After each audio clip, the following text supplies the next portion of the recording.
This episode is brought to you by Ardan Labs Education. Sign up today to learn advanced concepts in Go, Docker, Kubernetes, Terraform, and more. Visit ardanlabs.com/education for more information.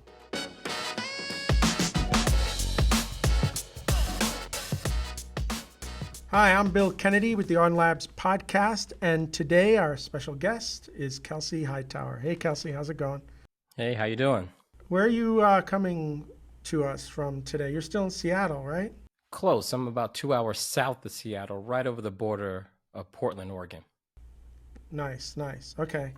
As you know, this is a podcast that's going to be all about you, and the idea of hearing your journey, your story, with the idea also that others are probably, or some people are on the same path, and it's kind of really nice to hear how others kind of moved through their careers and through life. But before we start that conversation, can you give everybody like the 2-minute rundown about kind of where you are today and what you're doing today? Yeah, so I'm a principal engineer over at Google Cloud, where I've been about 6 years now. So I primarily work in, what they call GCP. My specialties right now are like serverless. So this is going to be things like Cloud Run, Cloud Functions. And I spend a lot of my time in the Kubernetes space. So that whole containerization movement.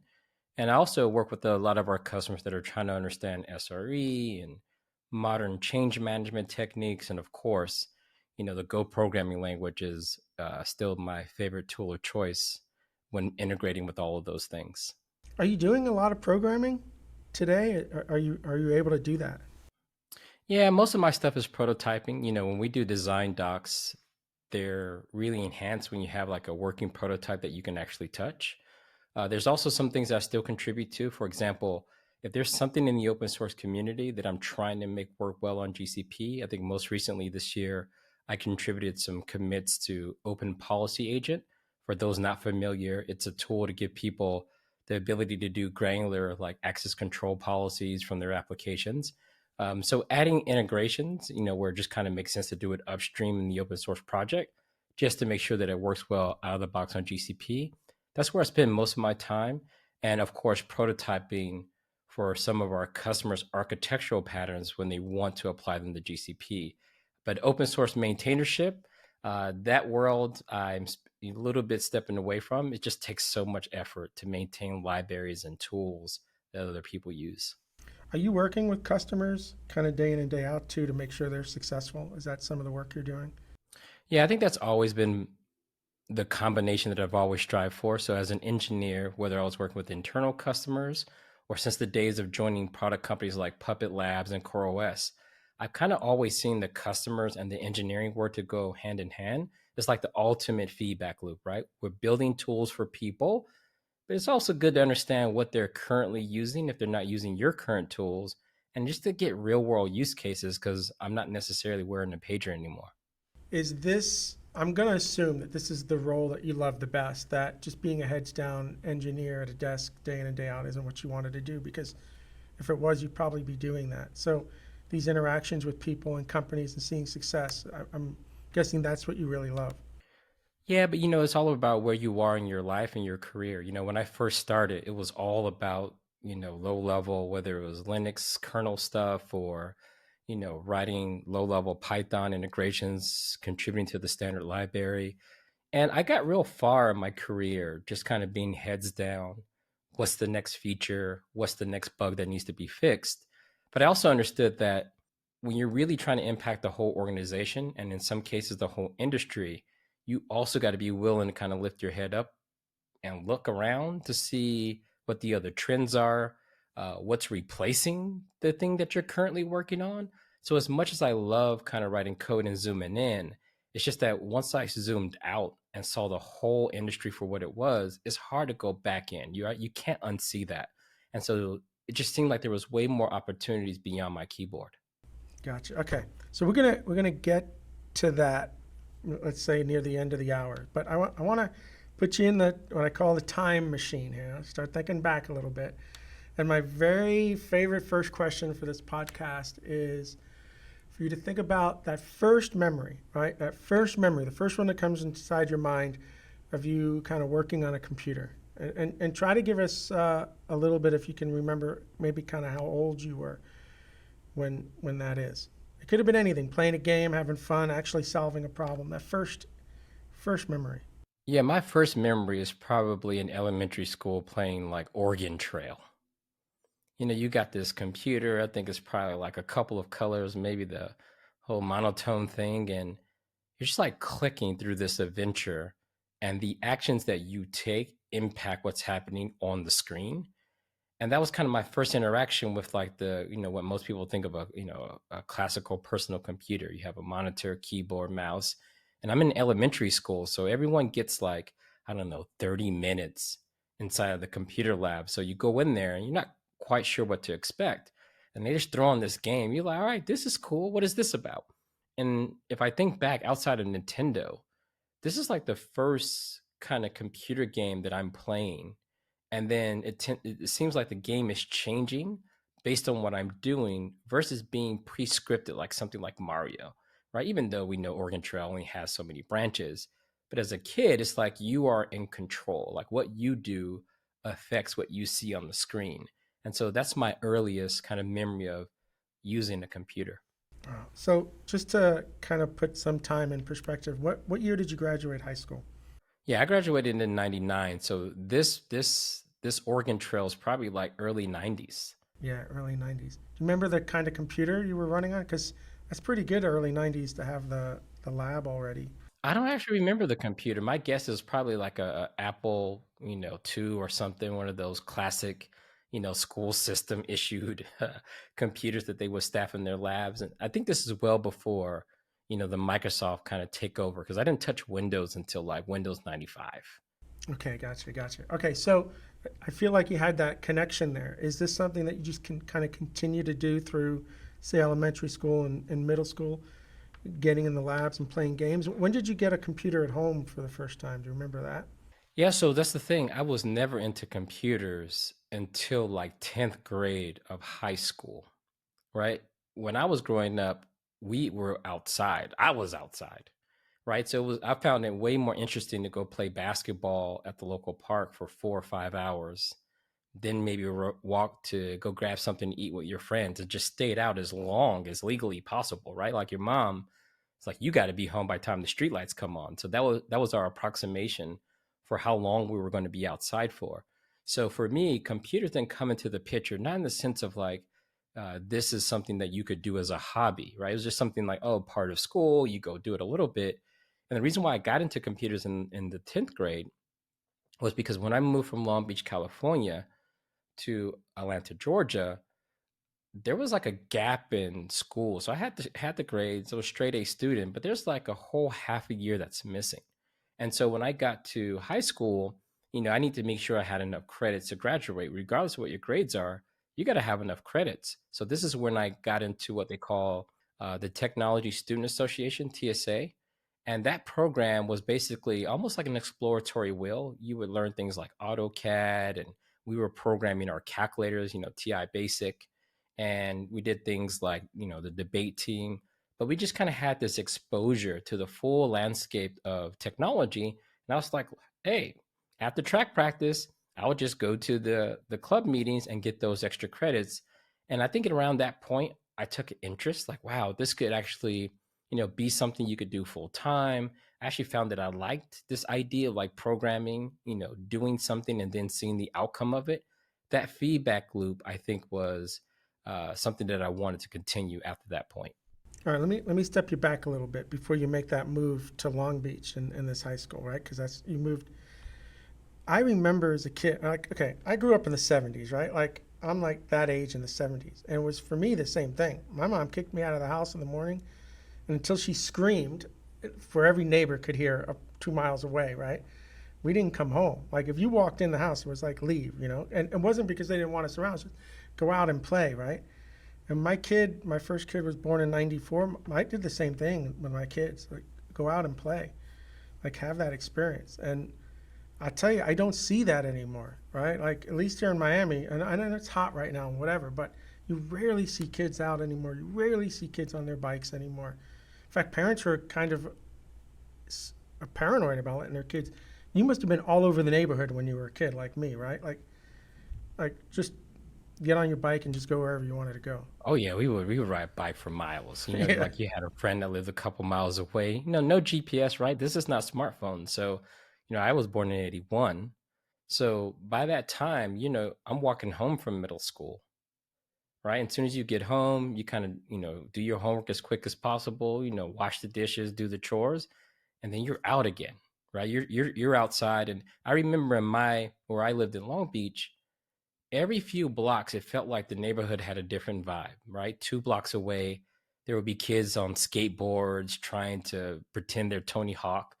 You go a couple more blocks over, and then people are playing basketball on the street. A couple more blocks over by the train tracks, people were playing like inline, in street football. We used to call it sideline pop, right? Like, it's touch in the street, but if you get by the grass, all bets are off and you go flying. Yeah, yeah. We used to have neighborhood competitions playing football and hockey, street hockey, where like the kids on that other block over there, they would have a team and we'd have a team and we would compete or go to the high school and get into the tennis courts and do that kind of stuff too. I just don't see it happening anymore. I don't know. I feel like there's something lost because of that. Yeah, I blame maybe those like CSI shows, people are at home and you're watching kids get kidnapped. And when you see that so often, you believe that the chances are very high that's going to happen to your child. And I also think there's just so many in-house forms of entertainment, between like Xbox and PlayStation and all of these things you could do inside. I think people kind of, you know, maybe consume a little too much. And also, we have these communication devices now. Because I remember you wanted to talk to your friends, you had to like go over there, knock on their door, and like ask their parents, like, can they come outside? Like, I haven't seen them in a day, right? It would be nice if they could come outside. So I think since that was like really the only way, right? You didn't call anyone and like talk on the phone. That was out. It's like if you're not outside, you missed it. Well, that phone call cost you 25 cents anyway. So why am I going to pay 25 cents when I can just run next door and knock on the door? Like phone calls today are like unlimited for a set price, but back then, depending on the exchange, right, you were paying. It's just interesting how things have changed like that. But let's get back. Why did you end up changing high schools in 10th grade? I feel like you've established relationships. 10th grade's got to be a tough time to kind of switch high schools. I mean, what's going on there? Well, you have family things. My parents were divorced at the time. My mom wanted to move back to Atlanta where all her family was. And so, ninth grade, you're right. I built a bunch of relationships. I was playing 3 sports. Our team had just won the basketball championship. And so, leaving kind of in the middle of all of that, you're like leaving your life behind because you make all of these plans about what you're going to be doing after high school. And then now you're about to move 3,000 miles away to the other side of the country. And in addition to just switching schools, there's like a huge culture shock. Like Southern California at that time, the way people thought, talked, spoke, slang, everything was just drastically different than what it was when I got to Atlanta. I mean, there's some pros to it. I met my wife that I'm married now. I met her in high school. We had a break in between, but a lot of my friendships, the long living friendships, come from that time in Atlanta. So it wasn't a total loss, but yes, for someone that's around 14 years old, moving across the country in the middle of a school year is tough. No, real tough, especially if you were having success in sports and because now you're coming again, and there is a huge mind shift too between West Coast, East Coast. When you get into high school, then are you thinking I'm going to jump back into sports, or at this point I'm not going to? It's amazing to me, right? Like you have to reestablish all of that. Did you try out for all those teams again that first year?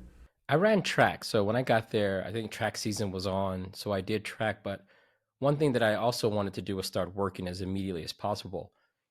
At that point in time, I have a single mom and clothes are expensive. Life is expensive for one person to try to provide for, 2 boys, right? So I have a brother who's a couple years older.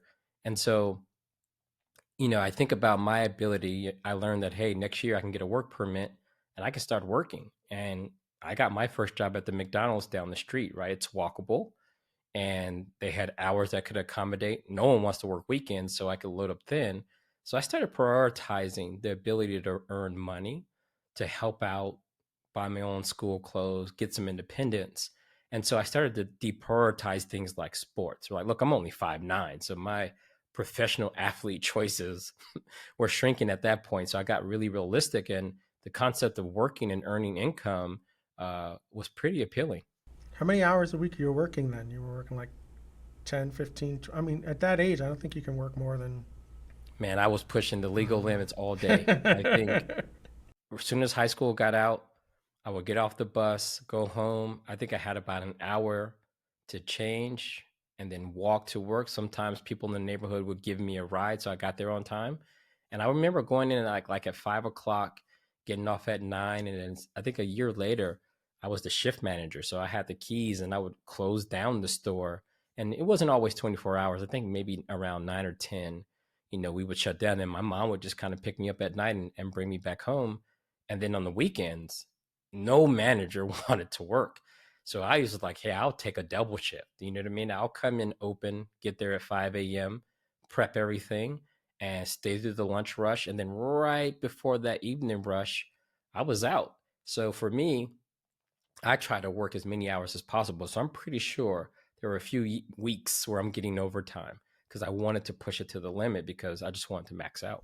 So you're doing this 14, 15, 16, like through high school. Yeah, I did fast food quite a bit. I mean, those were the things that were accessible.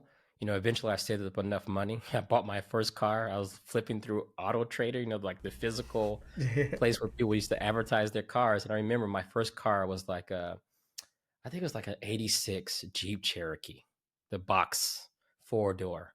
And one of my buddies drove me about, I don't know, it felt like 40 miles north. And we went to I bought the car cash. I had like $1,200. I paid him cash, and I'm driving home realizing I don't have insurance, don't have a license plate, and I don't have a driver's license. I'm in. This is not a good combination. But, I got those things taken care of.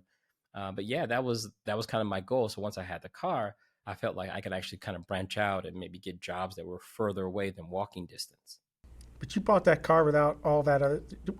This is where parents come in, right? This is where I try not to be a pain to my kids sometimes because they want to do things, and I'm like, you're not thinking about these dozen other things you have, right? And they don't want to think about it. Like they don't care.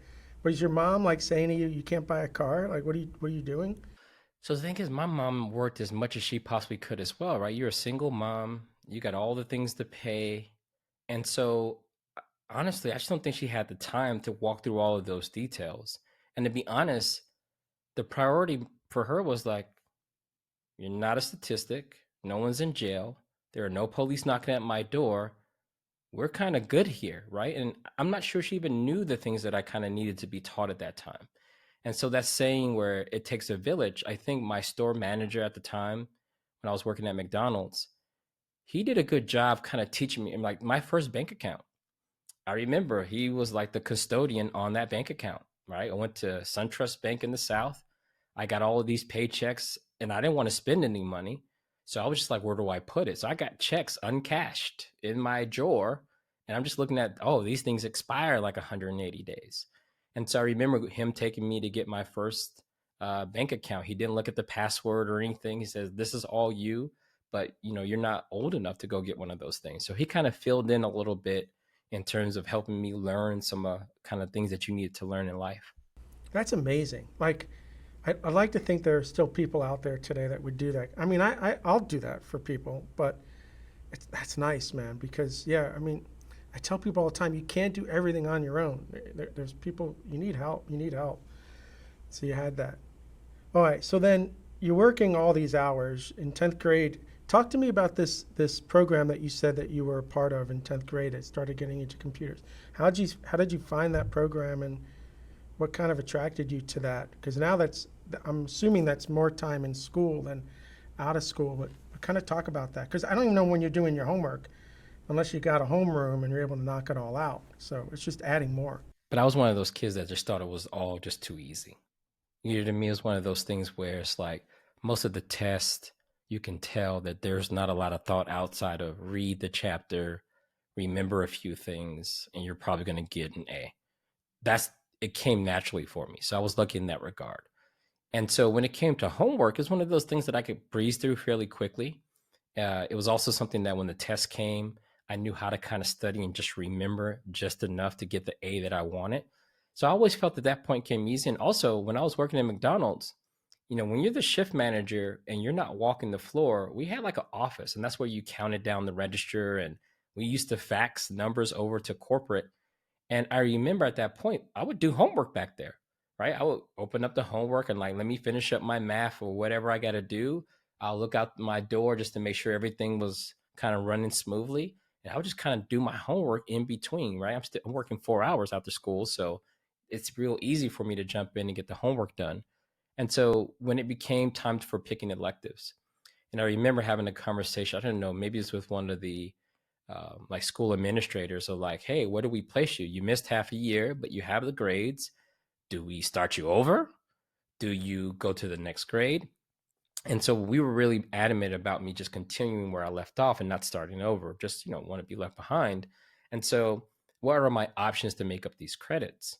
And one option was to take this, Technology Student Association, TSA.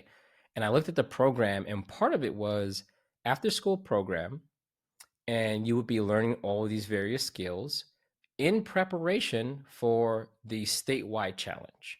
And there was a statewide challenge where you would go and compete with other people. We used to drive to this place called Jekyll Island. It was probably like an hour and a half away, maybe a little further. And we would go on like this field trip with other people that were in the club. So I'm in this weird duality at this point, right? Outside of this club, I'm playing sports, I'm making money, I'm buying name brand clothes, I'm trying to talk to the ladies, I'm trying to be cool. And then I get this club where, people are trying to like show off their TI 86 basic programs, and you're like, okay, this is what we doing now. But it was cool though, because I identified with both of those worlds at the same time. So on this field trip, you're trying to teach your TSA club members like what cool is. And so we get there, and I remember I was competing in the AutoCAD competition. I really gravitated to AutoCAD because you had to take a specification and you had to kind of do the outline, do the diagram, get the dimensions right, annotate it correctly, and just do everything that a professional would do. And I remember not understanding how good I was until we get to this competition, because you're just kind of playing around in the club. You don't really know what your skills are. You haven't been tested nor measured like I was when you're running track. It's really easy to know how fast you are depending on where you place on that field. But we didn't have the same feedback loop in TSA. So when we get there, I remember coming in like third place. My diagram was much better. I was much further along on the problem, but didn't have a printer. And I remember even without printing out, which was part of the challenge, you had to print on a plotter and you had to make sure that you got everything correct. And even with that, instead of being disqualified, I think I ended up getting like third or second place. And I was like, wow, I'm really good at this thing. And this computer thing might be a long-term game plan, especially if these other things don't work out, such as being a professional athlete. And I also didn't see myself working at fast food forever.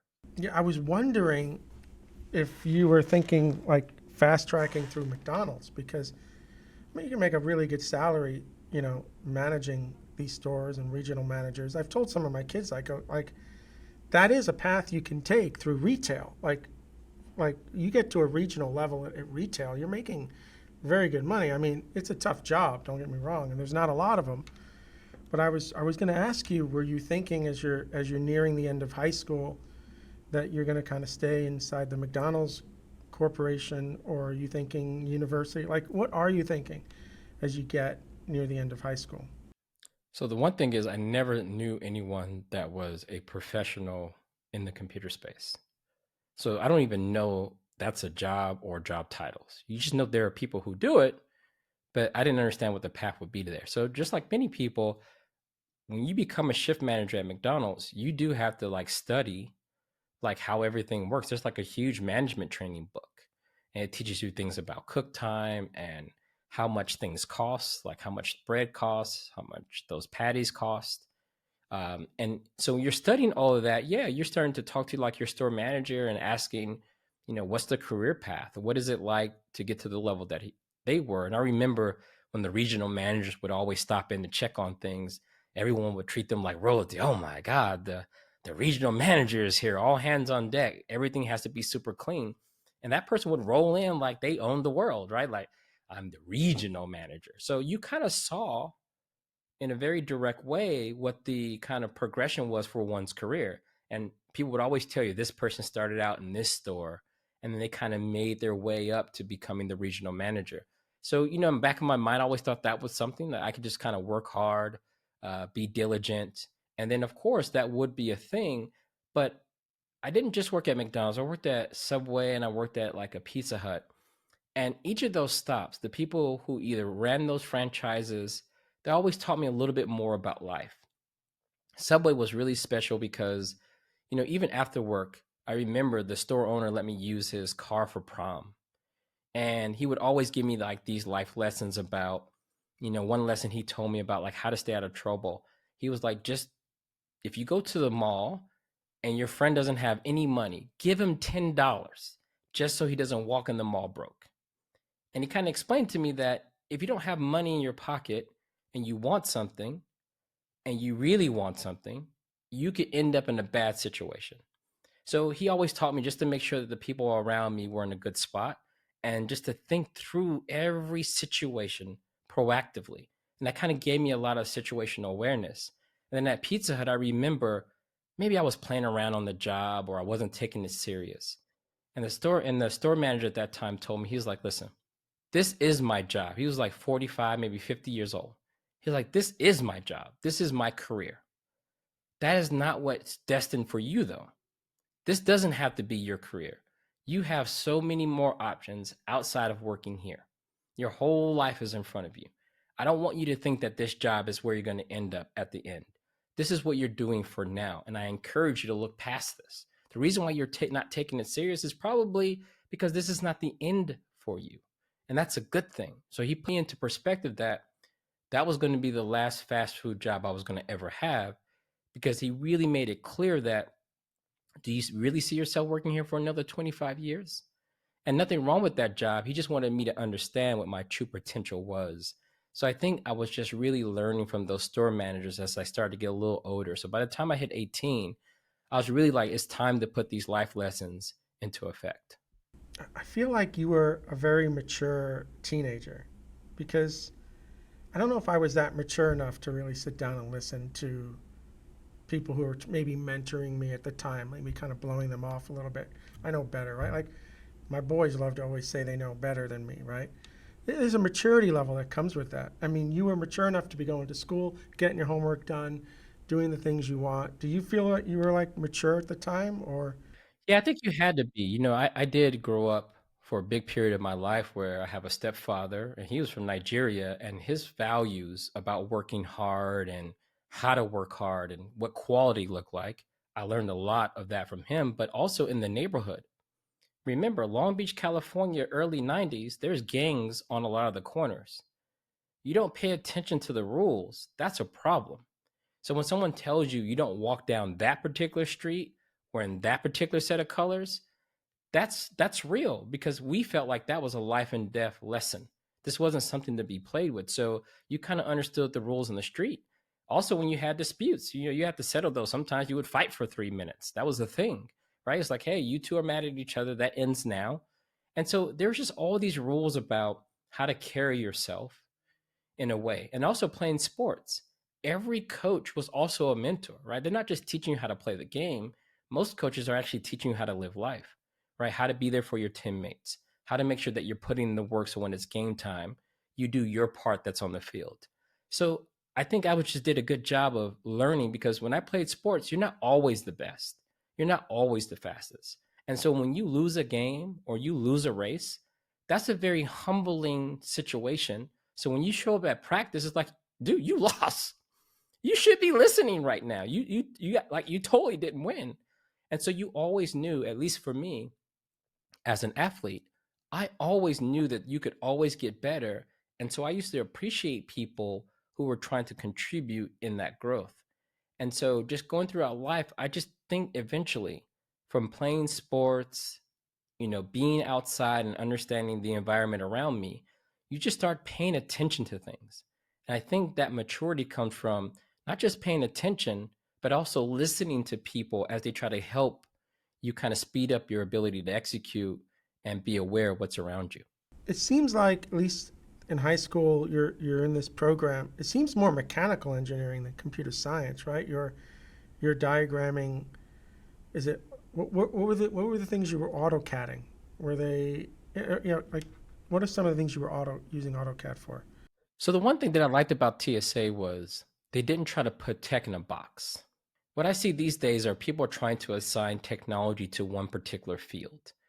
And what the TSA did, and this is before we started talking about STEM and all of this other stuff, they were just like, there is technology.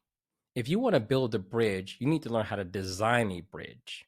And in order to design a bridge, you need to learn how to use tools like AutoCAD. And I remember you would produce something in AutoCAD, then you would try to build the structure, and then you would put that bridge in the stress test to see when it would break and see if that feedback loop would help you with your design. There was another thing you could do, which was learn TI basics so you can make programs in your calculator, right? First, you start off by copying and pasting, and then you try to write your own programs. And it's almost like they gave us this exploratory will. Another part of that was like how to communicate. Like there was a debate team about making a business decision and what role everyone played in arriving to that decision, and then presenting that decision to the judges to decide, did you do a good job or not? So they gave us kind of the full spectrum of how technology is incorporated in everyday life. It was not until much later that I started to understand like the vendor stuff, like, oh, there's Microsoft and it has its own ecosystem. That came a little bit later. All right. So as you're now getting near the end of high school, what is going in your what are you kind of leaning towards at this point? When I'm coming out of high school, for me at 18, you're leaving the house. That was going to happen. Right. That was on you or that was your mom? Because I've met some people whose like parents said, I don't care what's going on. At 18, you're out. Yes, I don't know if my mom was, too mean about it, but it was definitely like that's what's going to happen. You know what I mean? Like you're kind of being prepped, like it's time to move out. Because of course, at that point, you want to make your own decisions. You want to hang out at certain times. It gets to a point where it's like now you're grown, and maybe she doesn't want roommates. And so you're at this kind of pivotal point. And also in Georgia at the time, if you had a 3.0 and above, then college was free. They would pay for you to go to most public schools. So I had these options where I could just go and capitalize on, the free education and just live nearby on campus. And so that's what I did. I remember that summer, it was like you could get that apartment a little early, move in, and then start classes. And since it was free, I kind of felt like, hey, why not like try it? And I'm still working fast food. I'm enrolled. And I remember the first 2 weeks, I was like, this ain't for me. Because I went to school for quote unquote computer science, but I remember those first classes were like Microsoft Excel. And I'm sitting here like, I don't know what this is. If this is computer science, I want no part of it. And so I remember after 2 weeks, I was like, you know what? I'm just not going to go to any other classes, keep my apartment on campus, and just continue to work. And I came up with another formula, which was I'm just going to go get my own IT certification, right? A plus, Network plus. And I'm going to make that be my path because that seems like I'm going to get more of the skills I'm looking for faster. So that's what you did then? You kind of just stopped going to classes at university and you went into one of these IT schools, right? Which is like, what, a 1 or 2 year program as well, aren't they? But that you have to pay. Well, I had to have money for the IT school, so that didn't happen. I went to Barnes and Noble, like the bookstore, and I just got the A plus certification guide. And I remember getting that book. It's like, look, if you get this book, and you will probably pass the test. And so I got the book, and it's super thick. This thing's like 300 or 400 pages, and I remember flipping through it, and I was so fascinated by the diagrams. Like, here's a motherboard, here's a CPU, this is how memory works, here's what zeros and ones are. And so you're kind of learning about the hardware in the first half of the test, and then you learn about software in the other half. And so I was like, this is perfect. Like, this is the stuff that I wanted to learn. So I remember paying for that book, and then I was on it. All my free time, I was just flipping through and learning. And you could buy these kind of, there were CDs you could buy that would give you a simulation of the exams. And they're multiple choice. And so you would learn a little bit in the book, and then you would go take one of these exams, and then you could randomize it. And so I remember getting to the point where I felt very confident about where I was in terms of my kind of self-taught education. And so when I went to go pay for the exam and I passed, I was like, yo, I feel like I accomplished something. And that made me go out and get like the Network Plus certification. And I remember after getting the Network Plus certification, where you would go take these things, they were at those schools that used to teach people like those crash course style. And then you would turn around and take the test like on Friday or something. And I remember AT&T was having like a job fair. And AT&T at the point, this is where, it was called Bell South. This is when DSL was rolling out for the first time. And so the people who are really good at like, installing telephones and dealing with those things, they didn't have experience with computers. So they went to these little these kind of crash course schools or tech farms or whatever. And they would ask people, if you have your A+ and Network Plus, we want to talk to you. And they would do a really quick interview and say, all right, we'll take those 4. And you would get a job installing DSL, or you would drive to someone's home, hook up the DSL modem, and then install some software on the computer and make sure they were online. And it paid like $50 for repairs and $100 for new installs. Man, we were making money as teenagers driving around with these new certifications we just got. All right, couple things. How long did it take you to study to pass those exams? Because you're doing this now in what, 99, 2000. And did you have a computer in your place at that point too, or were you trying to leverage the school's labs? Yeah, so at this point, I'm out of high school. You're living on campus. You got, 1 4 bedrooms. One of them is yours inside of these kind of on-campus apartment buildings. And, you're standing there with some friends from high school. So that's kind of cool. And I remember, it's funny, I don't actually remember having a computer. I think I remember just kind of going through the multiple choice in the back of the book, because I think there's like a checklist, like where you can just answer the questions and check if you got them right. So I don't actually remember like really, really using the computer, because it's more about just reading, taking notes, and then being able to identify the right answer. I don't think I got like my own computer. I think I got a laptop a little later on, because these things are super expensive. But I remember getting a laptop at some point, and I remember because I used to play Age of Empires on that laptop. And yeah, but I think at that time I was just acquiring knowledge, but I didn't quite get to the point where I started dealing with like operating systems until, halfway through that contractor gig. So you're contracted with Bell South to go into somebody's house and make sure the DSL is working all through the phone. Right? You'd have to go to the DMARC, I guess, hook that up, figure out where they want to put that modem, all that. So how long did you do that for? Because that's super interesting. It might have been about a year. So when I got that, you're making decent money, because some days we would do like 8 installs. And this is like 99, 2000, maybe a little later, 2001-ish. And I think like making that much money, you're like, wow, what do I do with it all? So, I'm saving at this point. And I remember distinctly going to certain small businesses, like imagine like a small local insurance company, or a guy owns like 12 locations. So you go in there, you hook up their networking, you get them all set up, and they will always ask, hey, could you hook up the printer? Do you know how to connect multiple offices together? And I'm like, yeah. And of course I didn't, but I figured I could learn. I knew more than they did for sure. And so I remember then learning all the Microsoft stuff, right? Lots of people have the like Microsoft server, and they want to do things like remote desktop, or they want to share like one database, and it was in the central office and everyone would like remote in and connect to it. But either way, it was all this opportunity. So of course that wasn't like a Bell South service. So what I did was like, you know what? I just started like a side consultancy. I was like, I can come back and do that. And I didn't even know what to charge. I was like, well, if I'm making this much, maybe I'll just use what I'm getting on this contractor job for some of these side jobs. And then I kind of got smart at some point, decided that maybe I should open like a small computer store near where I was living in Georgia at that time. And so that would be kind of like the place where I would keep inventory. Like every time a thunderstorm would come by, everyone's 56K modem was zapped. It was just done. No one had a protection on it. Those things were only like $15. I knew when the weather hit, 20 of those things are sold. And then people would just call you. Hey, my internet's down or something's not working. And I would just have 56K modems in the car and be like, I got you. I already know what's wrong. Trust me, I know what's wrong. Swap the modem, install the drivers, get them back online. And it was just easy money. How much were you getting for that? $50? You're taking 50, $100 for that? What were you making? Yeah, I used to charge like $55 for service calls. And I remember I got one really big job. And this job was like, I don't know, 10,000 bucks. Because we had to run Cat5 cable inside of a building.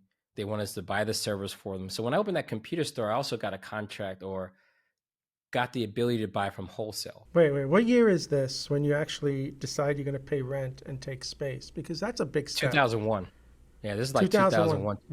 Did you do that with your buddies, or this is you sole proprietor? Just me. I kind of figured. I went to I remember the leasing office was like in the trailer park in Jonesboro, Georgia, and this family kind of owned a lot of the strip plazas. And I just went in there, and I think they looked at me as like, as long as you can got your first month sign here, and I got the keys to this strip mall.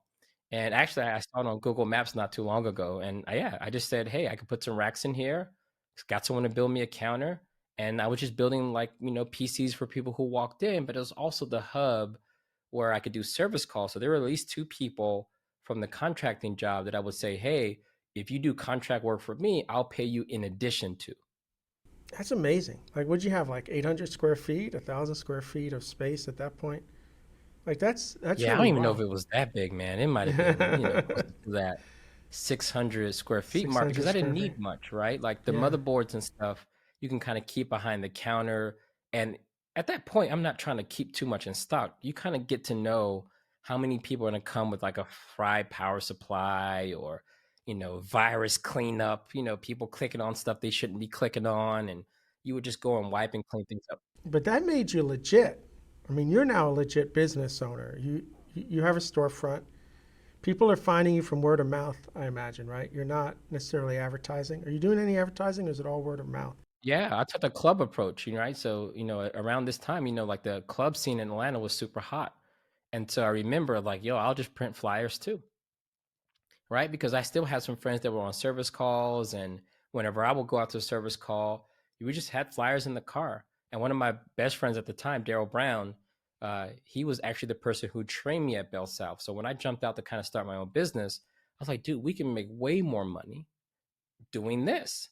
And I remember he would pass out the flyers, and I remember he even got like the company logo on the side of his van, like just got some vinyl and put it there. So every time he drove around, people would see the services that we did. So, I made sure that the pricing was up to date, made sure we kept the work coming in. And yeah, it was a thing where, yeah, I think I didn't feel like it was legit because you got to remember, as much as I wanted to go get one of those jobs that you see posted, if you looked at the qualifications, didn't have a college degree. I didn't have any of the worded experience. So I was like, it's just easier to start my own business and just do all of those things because no one's going to be checking for credentials. Right. They just need the work done, and if you can do it, you're worth the. How long did you? How long did you have this business? That business ran for at least 3 or 4 years because that computer store became like, it's almost like Cheers. People would come after work.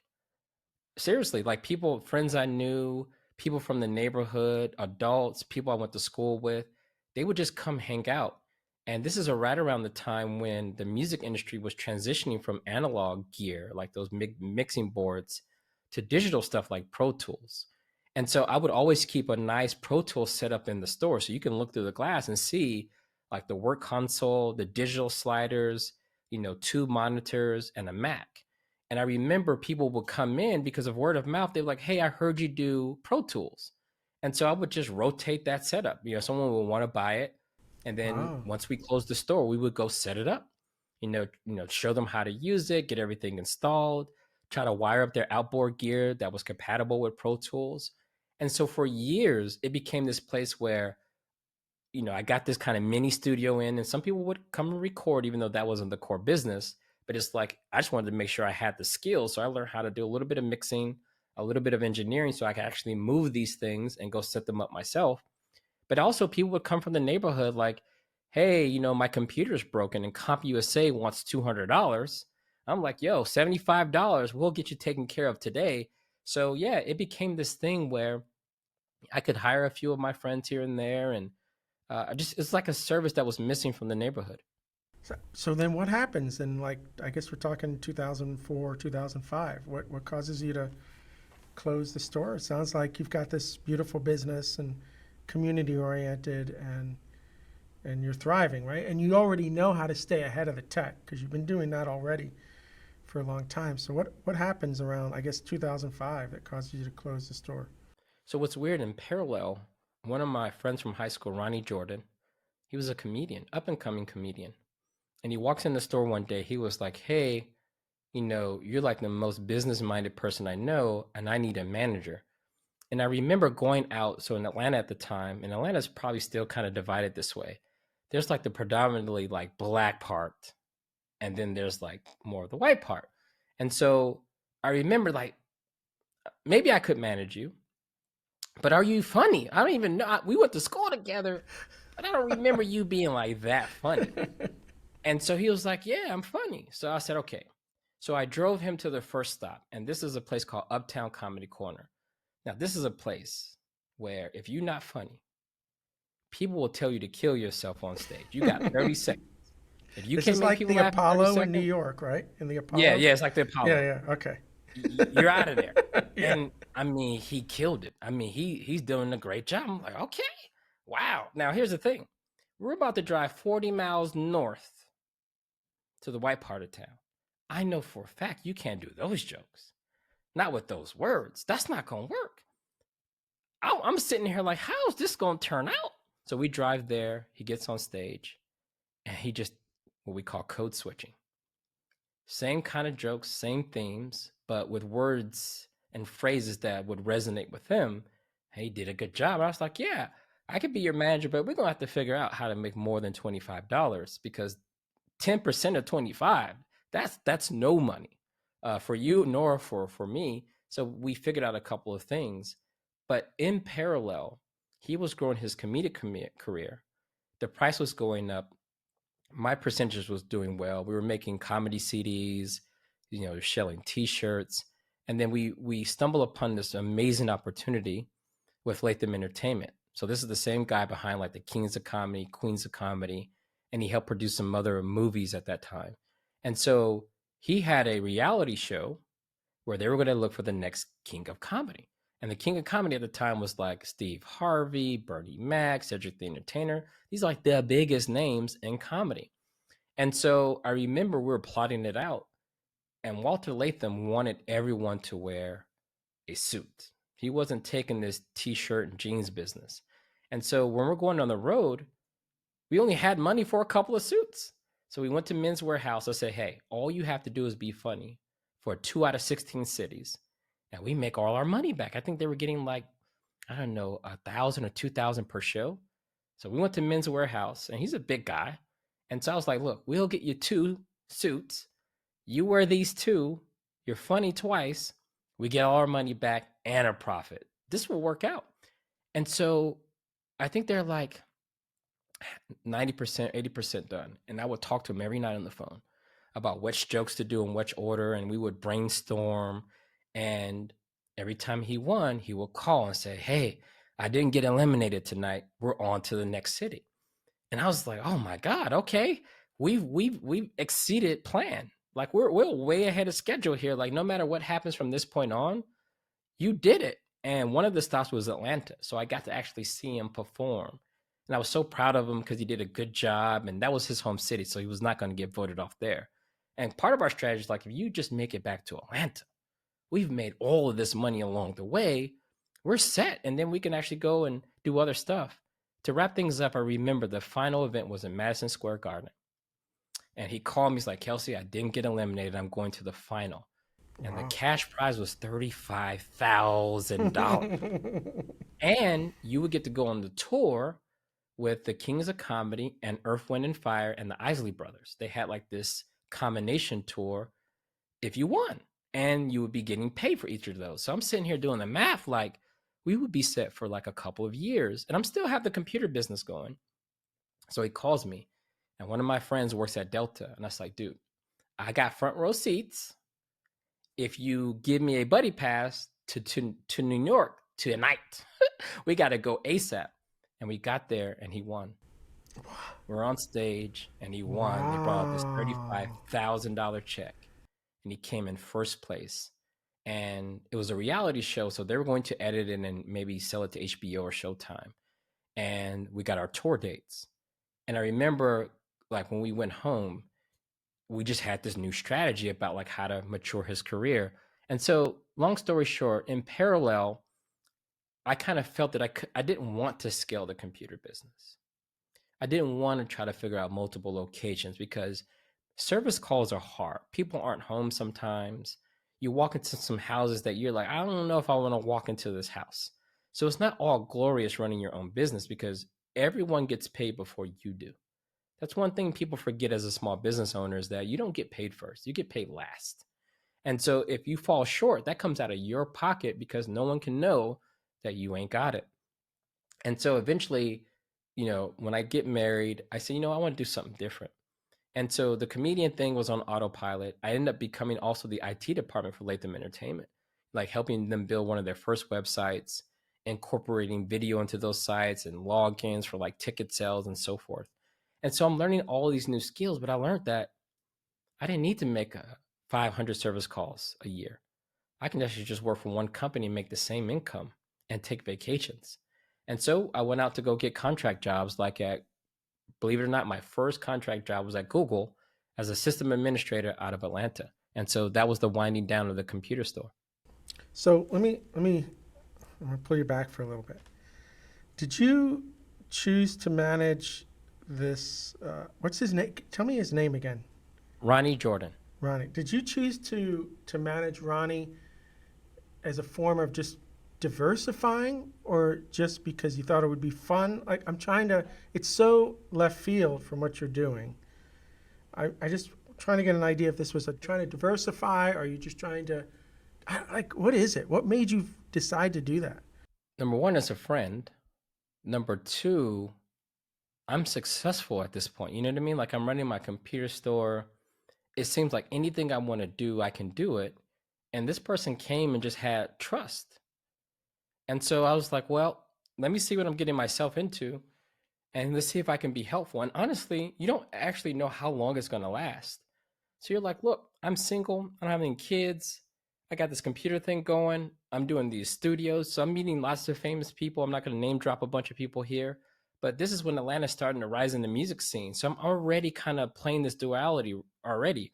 I'm like the computer guy. So when you go to these music studios, it's like, oh, call Kelsey. He got you. Like whatever you're trying to do. So I'm kind of already in this entertainment world by nature of being in this tech business. So when he walks into the door, it's kind of like, sure, why not? So it's more about helping a friend and then also giving myself a challenge that I figured if I can run a business, how hard could it be to manage a comedian?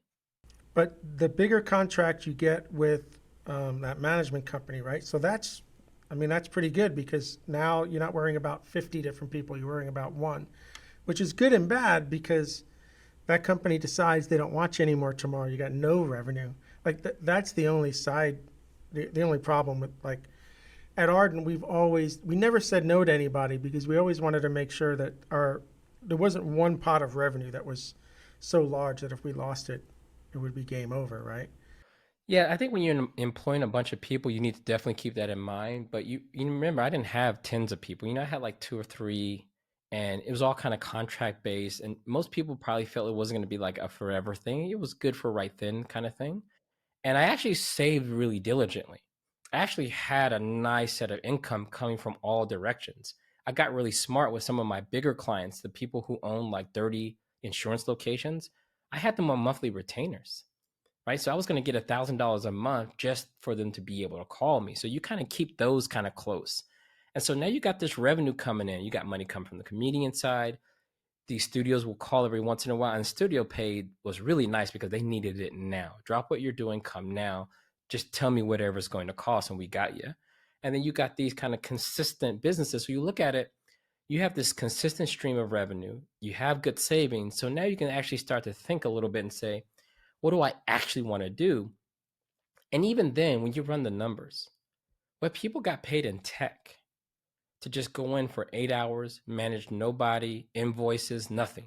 Just go in and do your job and be out. I was like, you know what? I can just pivot to that, and then I will have more room to think about the management stuff. Or I can always do this other stuff on the side and then kind of remove some of those liabilities around, what if a service call goes bad and maintaining insurance and all of that. Were you thinking you're going to pick up more comedians after Ronnie's success, or does that it like Ronnie doesn't need you anymore?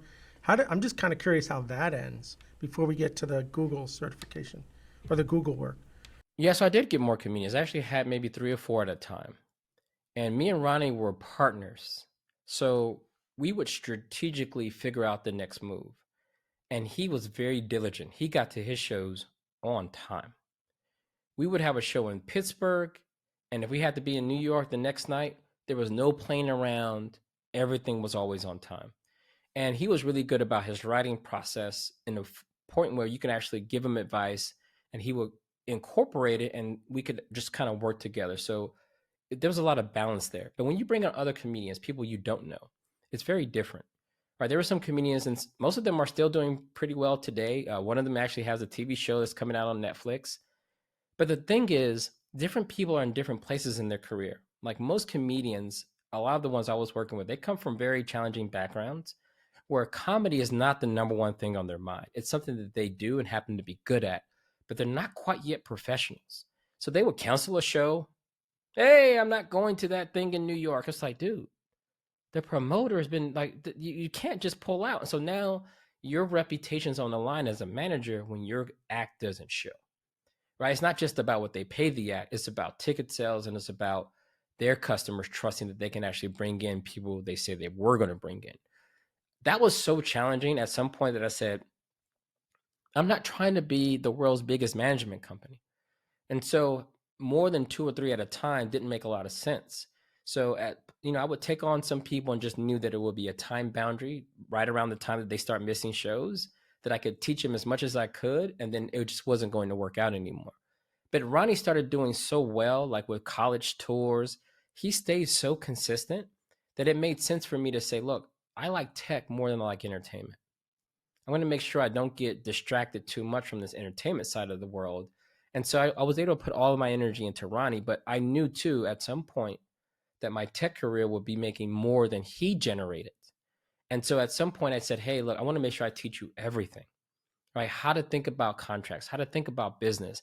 And he was already pretty good at, being a professional, but just showing him all the things I was thinking about in my process, he was able to take on his own career. And when we separated, we're still friends to today, but he knew that I had to step away to kind of follow my own thing. And one thing that was amazing, I remember he called me one day and he's mentoring new comedians because he still does it. And one of the comedians started talking about this guy who is amazing at tech and also funny. And Ronnie's like, who? He's like, his name is Kelsey. This guy's amazing. And Ronnie's like, Kelsey Hightower? He was like, yeah, you should watch one of his keynotes. It's like the combination of everything we do and the tech stuff. And I remember Ronnie watching one of them. And I'm on point. My jokes are hitting. The tech is smooth. And he calls me. He's like, you wouldn't believe that there are comedians who watch your videos on YouTube. And it came full circle. I learned a lot from him, and he learned a lot from me. Wow, it's amazing. I want to ask, but there's a lot I still want to cover. We've got some time here, but where did your knowledge and experience of contracts and all the business stuff, would you say that's all coming from the work you were doing in high school at McDonald's, Subway, pizza? Like, where did some of that, because I've had to do that early on for the Ardan business, and it's just because I had some experience with other businesses dealing with it. I wasn't a guru. At some point, I finally said to Ed, dude, we got to get a real lawyer here. But where did that experience come from that you had that Ronnie didn't? Well, so here's the thing. It's, the difference between talent and management is that talent has to focus on producing content, being creative. And then it can free up them to just focus on that because there's a lot of value in focus. And so for someone who wasn't on the stage, I could focus on the business aspects of comedy, go and do the research. What are other comedians being paid? what's a good set look like, watching and studying the game. And it's just hard to do both. You can, because I think he does a good job now. But you got to remember, when I was coming out of high school, this is survival now. What do you actually do with your life? And so I remember, if I'm going to do these things, like I remember working for Bell South, you would see the contracts they would make people sign, something, something, something, not responsible if your house burns down because we plugged in the wrong thing, whatever. So I think all small business owners start with copy and paste. Right? I remember getting my business, you got to go and get your business license. Like, how do you do that? And luckily the internet was a thing when I was starting. So I would just like Google, how to get business license. And then you'll see these steps and you go through the steps and it works. And you're like, oh, I guess I have a business license now. And then you're just kind of making up things as you go, a lot of copying and pasting. And I remember one time I gave someone a contract and they looked at us like, no, we can't sign this. We can't, we need this, we need that, we need that. I was like, hey, make the changes that you want to see. I'll look at them. And if they're not too bad, it's a deal. But then eventually you start to understand what these things mean, what net 90 means, right? I remember when I first started, I didn't know what net 90 meant, right? Normally you do a job, they give you money. Yay. And then I run into this net 90 thing. I was like, yeah, whatever. Net 90 is fine. I don't know what that is. And I was like, all right, I'm done. Pay me. It's like, yeah, we'll pay you in 90 days. I'm like, what the hell is that? No. So then I got smart, and my contract's like, this is pay immediately price, and this is the net 90 price, because you're not going to hold my cash and not pay for the right to do that. So I got a little bit wiser, but I think you just learn on the job. Yeah, it's an amazing what you're saying, because I did the same thing early on with Arden. I would ask the clients to give us the contract, and then I would steal. Eventually, after a couple of years, I had a contract I liked from kind of cherry picking all the things I saw. And the big word for me was always work for hire. I had a lawyer tell me that was, you never wanted to see those three words in a contract, work for hire, because it almost meant that everything you did they owned. Right. And so like that was it. Like you end up with 5 things that you're first scanning a contract for, just to make sure they're not in there. So yeah, I think, okay, so that's brilliant. And you're right. The moment I hired a sales guy and I hired some more administration, and it freed me up to do content, I think my content got better too. So I think okay. There's a lot of parallels with what you're doing there with, I think, business in general. So I love that. Before I sidetracked you back in time, you had said that you started contracting with Google. How did you do that? Don't you have to pass exams and do all that kind of stuff to and what kind of contract work were you doing for Google? What year are we anyway? We're like 2005? Yes, we're like 2005 at this point, maybe 2006, not sure. But I remember in Atlanta, it was very popular to do 3 months to perm. So there were all these contracting firms, especially for a place, people like Google, right, where you're headquartered in, California, and you're trying to hire across the nation. It's hard to really have effective recruiting because you don't know anything about where the talent is coming from. And so ideally, you just go through a recruiting firm. And one way to reduce risk would be 3 months to perm.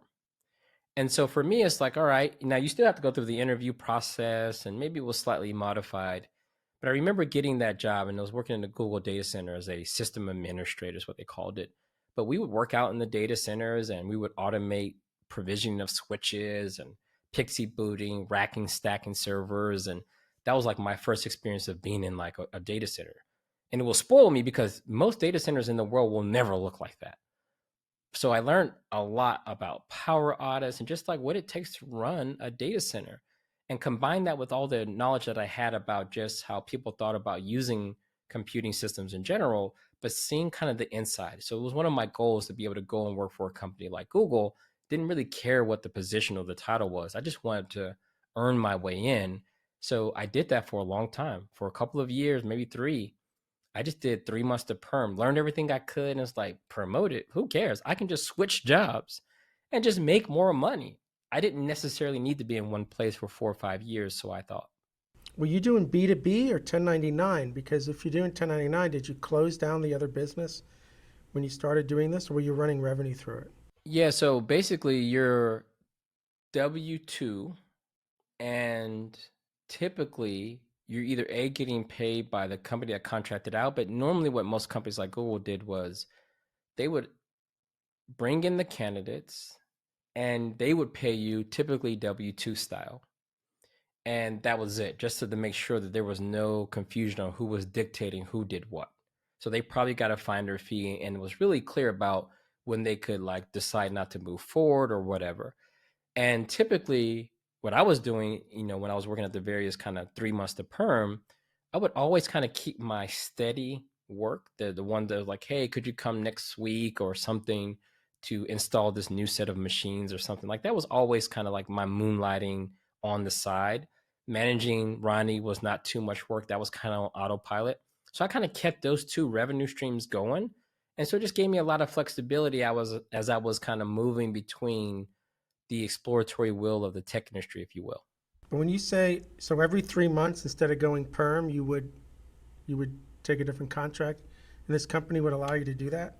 They probably loved you for it. Oh, they were all different companies. That's the beauty of it was at that point, you would just see these job advertisements like paying X per hour or paying X per year, and that would translate to 3 months to perm. So you would look and you're just like, wait, I'm making 35 and they're paying 50? Let me just go see. And then you would get the job for 50.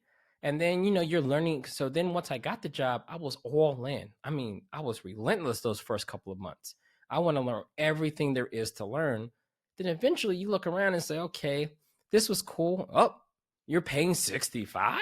I'm out of here, right? Because if you looked at the promotion process, you get promoted, you get like a 10% raise. What? No. Yeah, you're locked Right. in. So I would just go to the next space. So I did that for a while. And my wife, every time I would come home, she's like, did you quit? What were we doing? It's like, babe, you know how this works. I found a new gig. I'm making more money. And so she really understood that jumping around was the fastest way to increase my income than trying to work in one place forever. And the market was, I guess, still fairly stable for what you were doing. Like, you didn't worry you weren't going to have another job. And you weren't doing that without lining up the next one anyway, I imagine. Yeah, I always had the next one. I would always interview, get the job, and then be like, yo, I'm out. So you're doing that then up until about maybe 2008, and you're really learning at that point, even at Google scale, how these data centers function. And I imagine a lot of the work you're doing is more hardware sorts of integration or software. Well, I remember during that time, I worked in Google for 3 months. I went to a voice over IP company, and I probably stayed there a little longer, maybe like 6 months.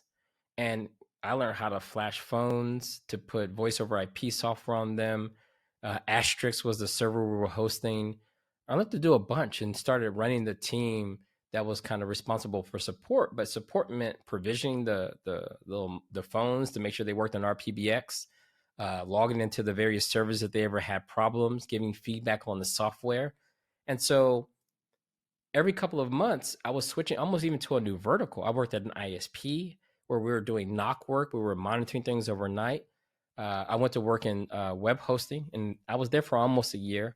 And this is a derivative of Server Beach, which came out of Rackspace and was also hosting YouTube. So I learned about the whole web hosting world, MySQL, Plus, email, DNS. So every job, I'm learning like a whole new area of tech that I was just getting to see everything. And you were learning how painful it was to provision all this stuff and all the different internal tools everybody had and all the problems. Like, you must have seen the same sort of problems all being solved in different ways at that point over those 3 years. Yeah, like Google had amazing automation tools and pixie booting and whole teams that could forklift thousands of servers, swap them out, and just refresh a whole fleet in a matter of weeks or days. And then you go to maybe some of the smaller shops and, they don't quite have the patterns. They don't quite have enough people thinking about how to solve things outside of the box. Most people were just buying off the shelf software and trying to tune and configure it.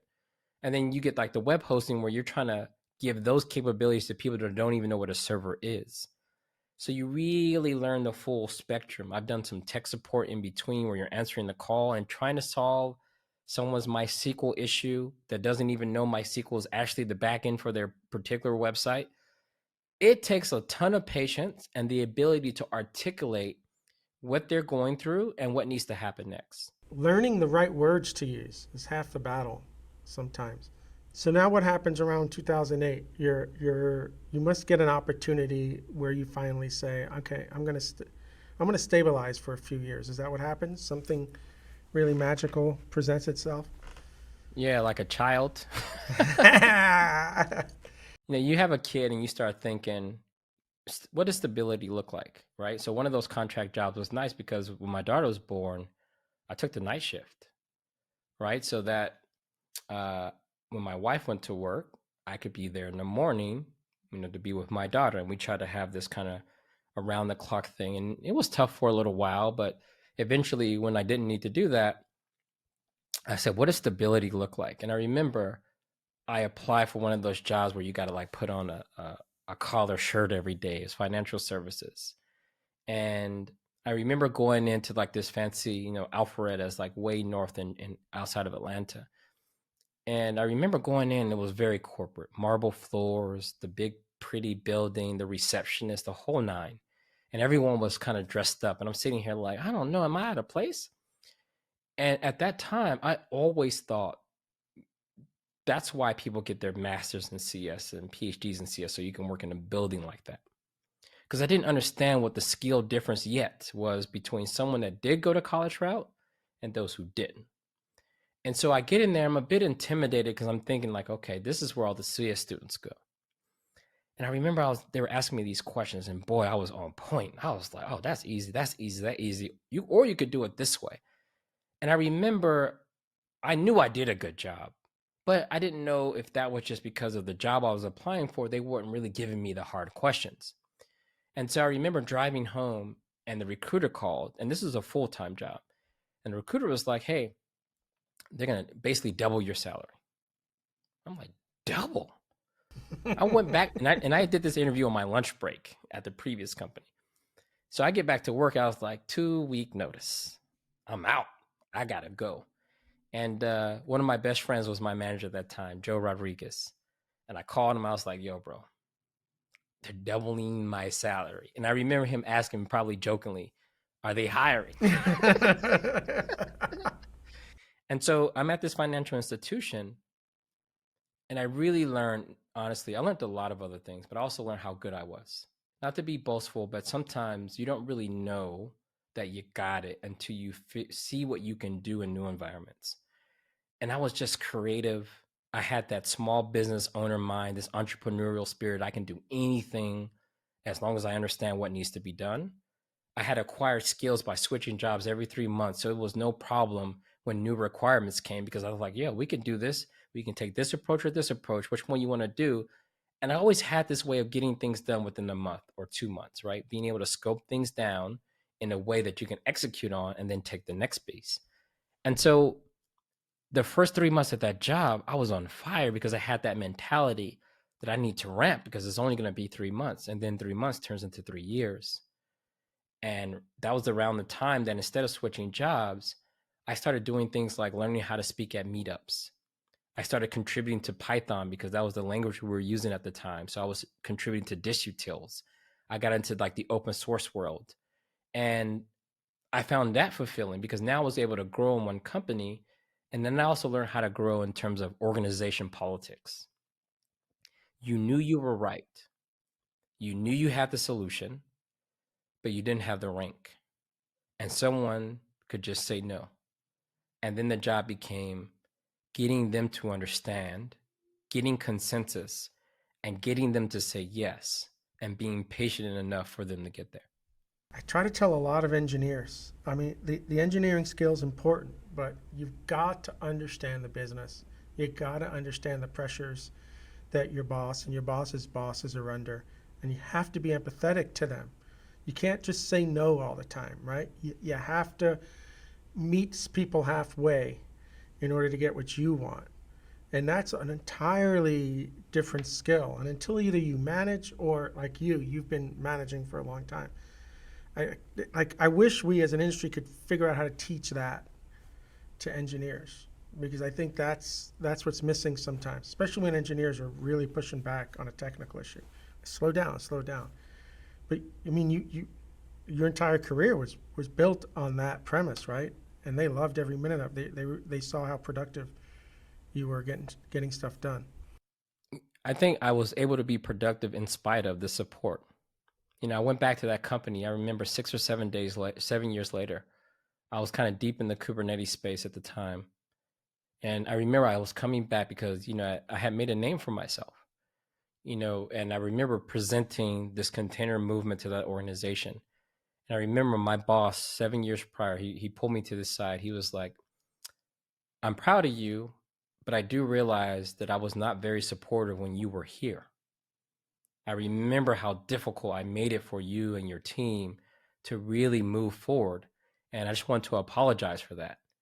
And, that moment kind of let me know that it wasn't easy. It wasn't like just because you're doing the right things, people will support you. And again, I had empathy because, of course, previous people had come and gone and never finished a job, or who maintains things once they go to production. If you disrupt the old way of doing things, who is the steward of the new way? So I never held a grudge, but it was definitely satisfying to have him acknowledge that it could have been smoother. It could have been easier. But honestly, I'm glad it wasn't, because I've learned so much about corporate politics and all the speed bumps that are in front of people that are trying to get these things done. So this is why when I teach about technology, I never say things like all you got to do is, because I already know that that person who's raising their hand and trying to step up, that they're probably facing the same speed bumps I was, and it has very little to do about the right solution or the technology. There's probably some human and people things going on. And I love that story because you have to learn to be a manager too. The first time I was asked to manage something, like somebody wanted to quit in a week. I mean, I had to learn, and I had people who were patient with me to teach me, right? Like, I mean, that won't happen now. I've been doing it for a long time. So I feel like when I hear that story, that was somebody who had to learn and appreciate and understand, and that's beautiful, right? Like, they're at a point now where they realize they wouldn't do that anymore. And I say that if you getting into management, it's really good to make sure you have people around you that are gonna be patient with you as much as you gotta be patient with those you're managing. So how long are you in that financial company? You said you're there for like 3 years, which puts you at about what now, 2011? Yeah, 2011, maybe 2012. I'm really doing well now, and I'm bringing people with me. I move upstairs with the engineering team. I teach myself Java so I can actually contribute at the app level. And I wanted to just do more than just ops. So I was like, look, programming is a set of skills that I knew I needed, learned a little bit at the previous job, but I was like, I want to get in whatever language you're using. I don't care. I'm going to learn that one so I can contribute at all the levels. And I remember Puppet had just kind of came out. And I'm working at an institution that's like, we're not using this thing, ain't even 1.0 yet. What are you talking about using it to manage services and production? And so I remember all the bugs I would encounter, I would try to fix them in the open source and then bring them back in house. And I think I got told no for like, I don't know, 6 months to a year that I couldn't use Puppet in production. But boy, it was taking off in QA and dev. I was able to spit out environments, and I've done a lot of automation, even integrating with our ticketing system. So anyone can just, drive the automation through drop downs in Jira. And so this Puppet thing became part of our DNA, at least at that time. And I remember that same manager that apologized later, he was a good guy though. I mean, he wasn't all bad. I remember him getting James Turnbull, and he had wrote the Puppet book. And I remember I bought that book to really learn my Puppet skills. And so he brought James in because, he didn't know how good we were with Puppet. He's like, look, I'm going to bring in the expert. I met James Turnbull, and he was like, oh, the guy that wrote the Puppet book. So we were like, wow, all right. So I remember my boss was like, we got James coming in, you know what I mean? Like name dropping a little bit. And I remember James, my manager, and my team, we get in the elevator. And I know James may or may not know me, because at this point I am contributing to the open source community. I'm already got my name in there. I'm committing code. But my boss didn't know too much about what we're doing because I had to do that work at home. No open source yet at work. And so we get into the elevator, and then James is like, or my boss is like, hey, James, this is Kelsey. And he started introducing us like, oh, I know Kelsey. We love what Kelsey's doing. All those open source commits. And my boss is like, what the hell? How do you know James? I'm looking at him like, I don't think you know who you got. So we go upstairs. We get to the top floor. We go into one of the fancy media rooms. all the glass is circling and there's a big monitor. And then my boss is like, hey, how about you guys show James how we're using Puppet and he can give us some pointers and feedback on how we can do it better. And I was like, sure, why not? So I was like, all right, James, let me show you. So the way all people start is through Jira. You open a ticket, our RPMs are automatically signed. If you want to sign an RPM, you open this type of ticket and your GPG is already in the background. And I'm doing all of this automation. I was like, you can deploy anywhere you want behind the scenes. Bamboo is driving the Puppet deployments, taking the reports and attaching them to everything. So James is like, I have nothing to say other than, oh my God, this is like super advanced, next level, like the level of integration. The way you all are doing things is like, you're at the top of your game. And then I remember getting the invitation to speak at PuppetConf. And so my boss is like, I even drove James to the airport because they're going to try to put him in a cab. I was like, nah, we ain't going to let James Turnbull take a cab to the airport. I'll drive you. So I'm having a conversation with him, getting to know him. And I remember he told me something like, my boss was like, hey, don't be stealing my people. So I drop him off at the airport. And a couple months later, I get this invitation to speak at PuppetConf in Portland, Oregon. So I go, and this is my first like real conference talk. Everything else had been local meetups.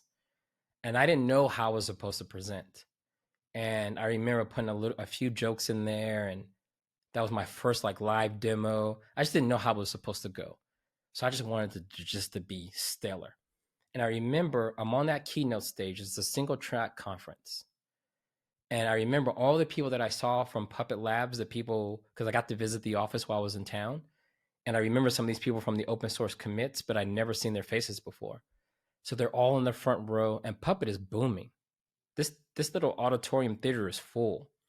And I'm rocking, I'm feeling good on stage, and I'm just watching everybody, including the founder of Puppet, Luke Kanice, in the audience. They're just watching. And little did I know that was my interview. I was essentially interviewing. They knew I had the coding skills because I'd already did my commits. And they were just watching how I was kind of talking about this very new feature in Puppet that was obscure. And most people didn't know how to extend Puppet using this low-level extension point. And my whole talk was about it. And it made people laugh. It made people understand why it was there and then how to actually use it. And then I remember having a meeting with Luke Kanice before going back to the airport. We were at the Lovejoy Bakery. And he was just telling me about what the role could be, how it's going to be very different than working corporate, the open source interactions. And I remember getting back to work, and my boss had gave me a raise. All right, it's like I'm back to work, and he called me into the office. And I really love this about working at the company's Total Systems. They did a good job by their people. This is a place where people work for 20 years and 30 years kind of deal. And so I came into the office, you don't know if you're in trouble. You don't know if you're like, what I do? Come on, I didn't do anything. I was gone. And he came in, and I remember he handed me this, like, you're getting a little bonus and a raise. And he shook my hand. And I just felt like, wow, like, okay, you see the work we're doing, because this is out of the blue. This is not during the normal promotion period. And I told him, though, I appreciate this, but I'm quitting to go work for Puppet Labs. And he was not disappointed. He just said something like, I'm surprised it took this long. And I went to go work for Puppet Labs. So that job really matured me in so many ways of learning how to navigate a complex organization, financial services, regulations. By the time I left that place, there was no more of this, you can only wear jeans on Friday. We were allowed to use Macs instead of the corporate issue Windows boxes. And we learned how to embrace new technology, not out of fear, but out of like strategically thinking about making ourselves and our team better. And so I was able to leave a permanent culture change that exists today because I keep in touch with them. Wow, that's amazing. He must have known he was just trying to save you proactively, but at that point you were, and it was the right time for you to move too. How did you like working at Puppet, and how long were you there for? Because you're starting there now, what, 2011, 2012? Yeah, I was at Puppet for almost 2 years. And so I was working remote. And, at some point they asked me to lead an engineering team. And so we're writing code. I'm doing some work around integrating the Puppet module system into Puppet core itself. So you didn't have to download two tools. And we had to build our own package management. We had to build our own dependency graph. And I'm stretching myself technically as well, but I had some good people on the team. And so I really leveled up in like core software engineering. Like I had always been good at like making changes to open source projects, but taking on new challenges and all that CS stuff that I didn't get, I was in a crash course now. I had to learn about graph theory. I had to learn about all of these things and these algorithms that I missed out on. But luckily, I had some people who were fairly helpful that would teach me these things. I would go ramp up and then be able to help with the implementations. And so, a little bit of success there. One thing I enjoyed the most was our customers were also the community. So there was this like blurry line between someone using the software for free and someone using the software under their enterprise, giving us a paycheck. And I could just work in the open now. For the first time, all of my work was in the open. I can either do something on GitHub or the public change tracker. There was no difference between external and internal. So now I could actually blend those two parts of my life. And speaking was part of the job. When we would have a public conf or there was a DevOps days, as an engineer, it was cool for you to go speak at a conference and not have it count against you or have something you do in your free time. So I learned a lot about what it's like learning in public and what it's like working with people you've never met before in real time. And that's where I really solidified those skills. And then I guess in 14, a new opportunity comes along. Is that CoreOS? What comes after Puppet? So here's the weird thing. I'm at Puppet Labs and I'm killing it. I'm this is the first time I jump on social media. I remember someone said, "You need a Twitter account." I was like, I don't do Twitter. That's not me. And someone's like, "No, you should open one because, as we go out to these particular events or you're working on something, it'd be good to interact with folks." So I opened my Twitter account and learned how to really engage in terms of like social media. And I remember learning about containers while I was at Puppet, and Go comes out too when I was at Puppet. And I wanted to rewrite parts of Puppet or things like Factor, and there's other parts of Puppet that could benefit from a statically compiled language faster than Ruby and not have some of the problems we were seeing when we were on largely a Ruby based stack.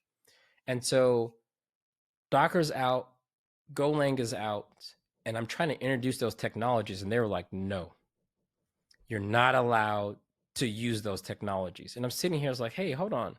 We've been talking about helping other people embrace new technologies and even automate doing so.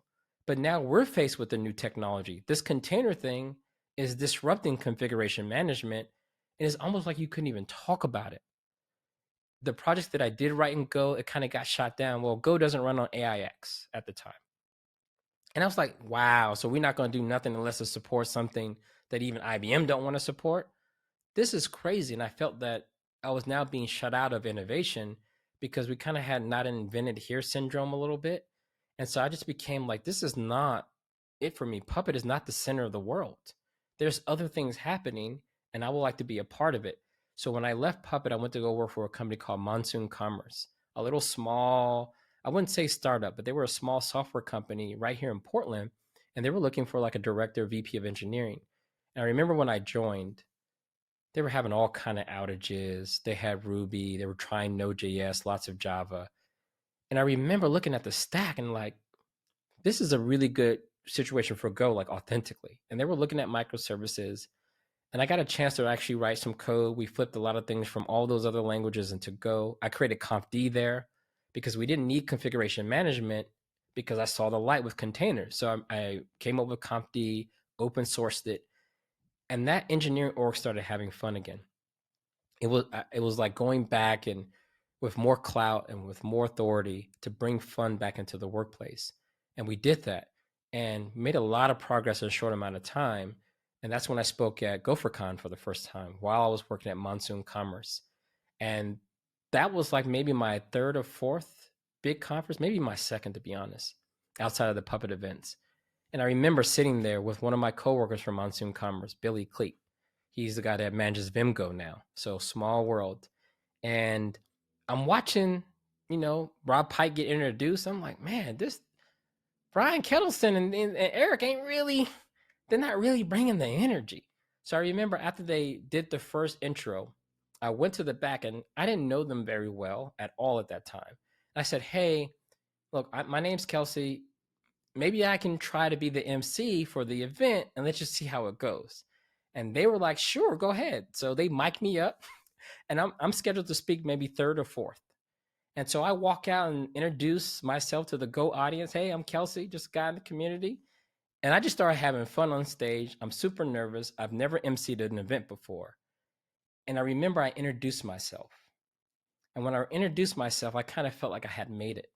And I came out and I remember doing this talk at GopherCon where I was using the Go Present tool, and I found out that you can run commands from the Go Present tool.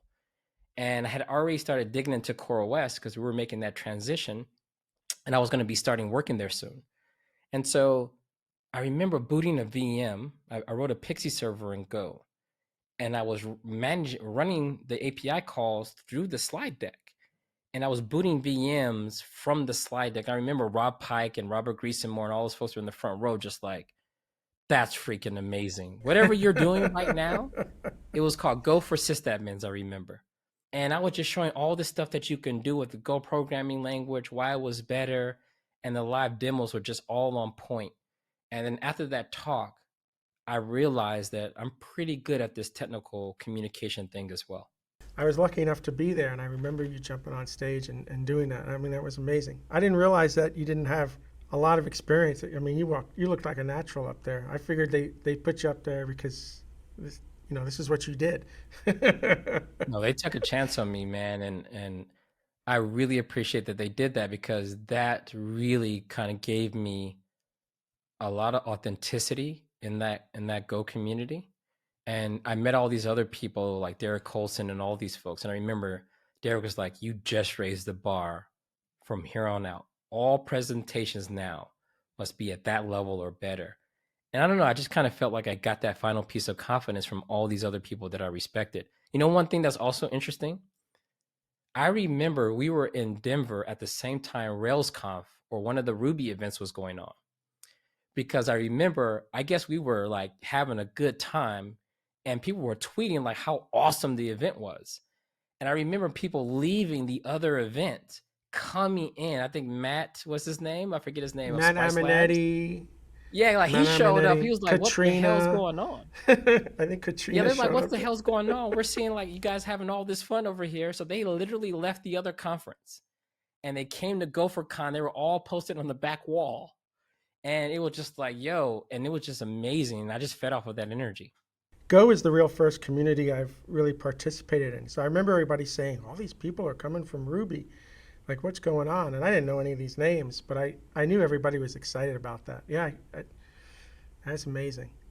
Now, I think I heard you say at that point at GopherCon 14, you already were engaged with CoreOS, or you were going to, I mean, what's the story behind that? Because it sounds like you're doing some pretty good stuff at Monsoon, right? So what makes this jump now into CoreOS?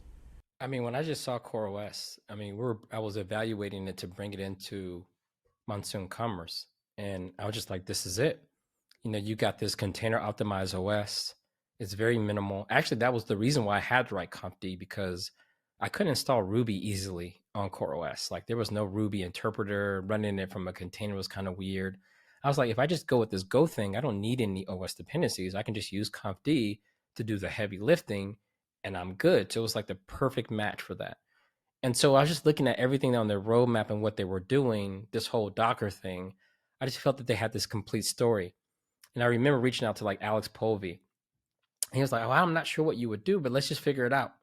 And so I joined, and he was very transparent. It's like the first company I joined where he was teaching me about like how they raise capital. I remember one time they were getting a new funding. He was like, should I click the accept?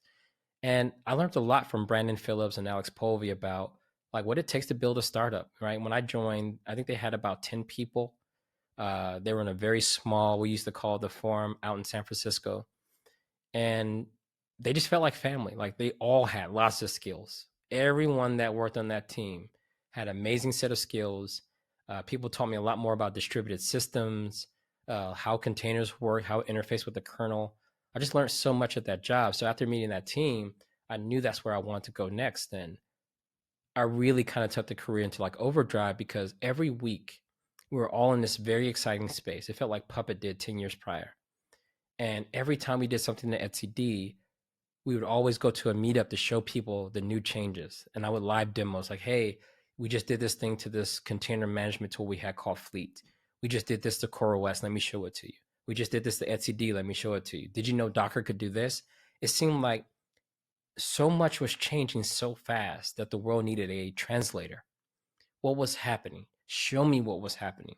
What does that mean for me? So while working at CoreOS, I eventually became the product manager or a product owner, but I was really good at seeing where we needed to go, what everyone else was doing in the industry, and taking all of that chaos and boiling it down to meetup talks and conference talks all at the same time. So in real time, moving the industry forward and then showing people how to think about it. I remember the buzz around CoreOS. I mean, I literally remember everybody talking about it, and this was going to be the next OS everybody was going to be on. And I remember, I think it was called Rocket, right? You were trying to not to use Docker's container, I guess, specification. You had your own. And I remember all the conversations around which one is going to win or lose. Or do you remember any of that when you were there? And Oh, I remember all of that. I mean, you got to.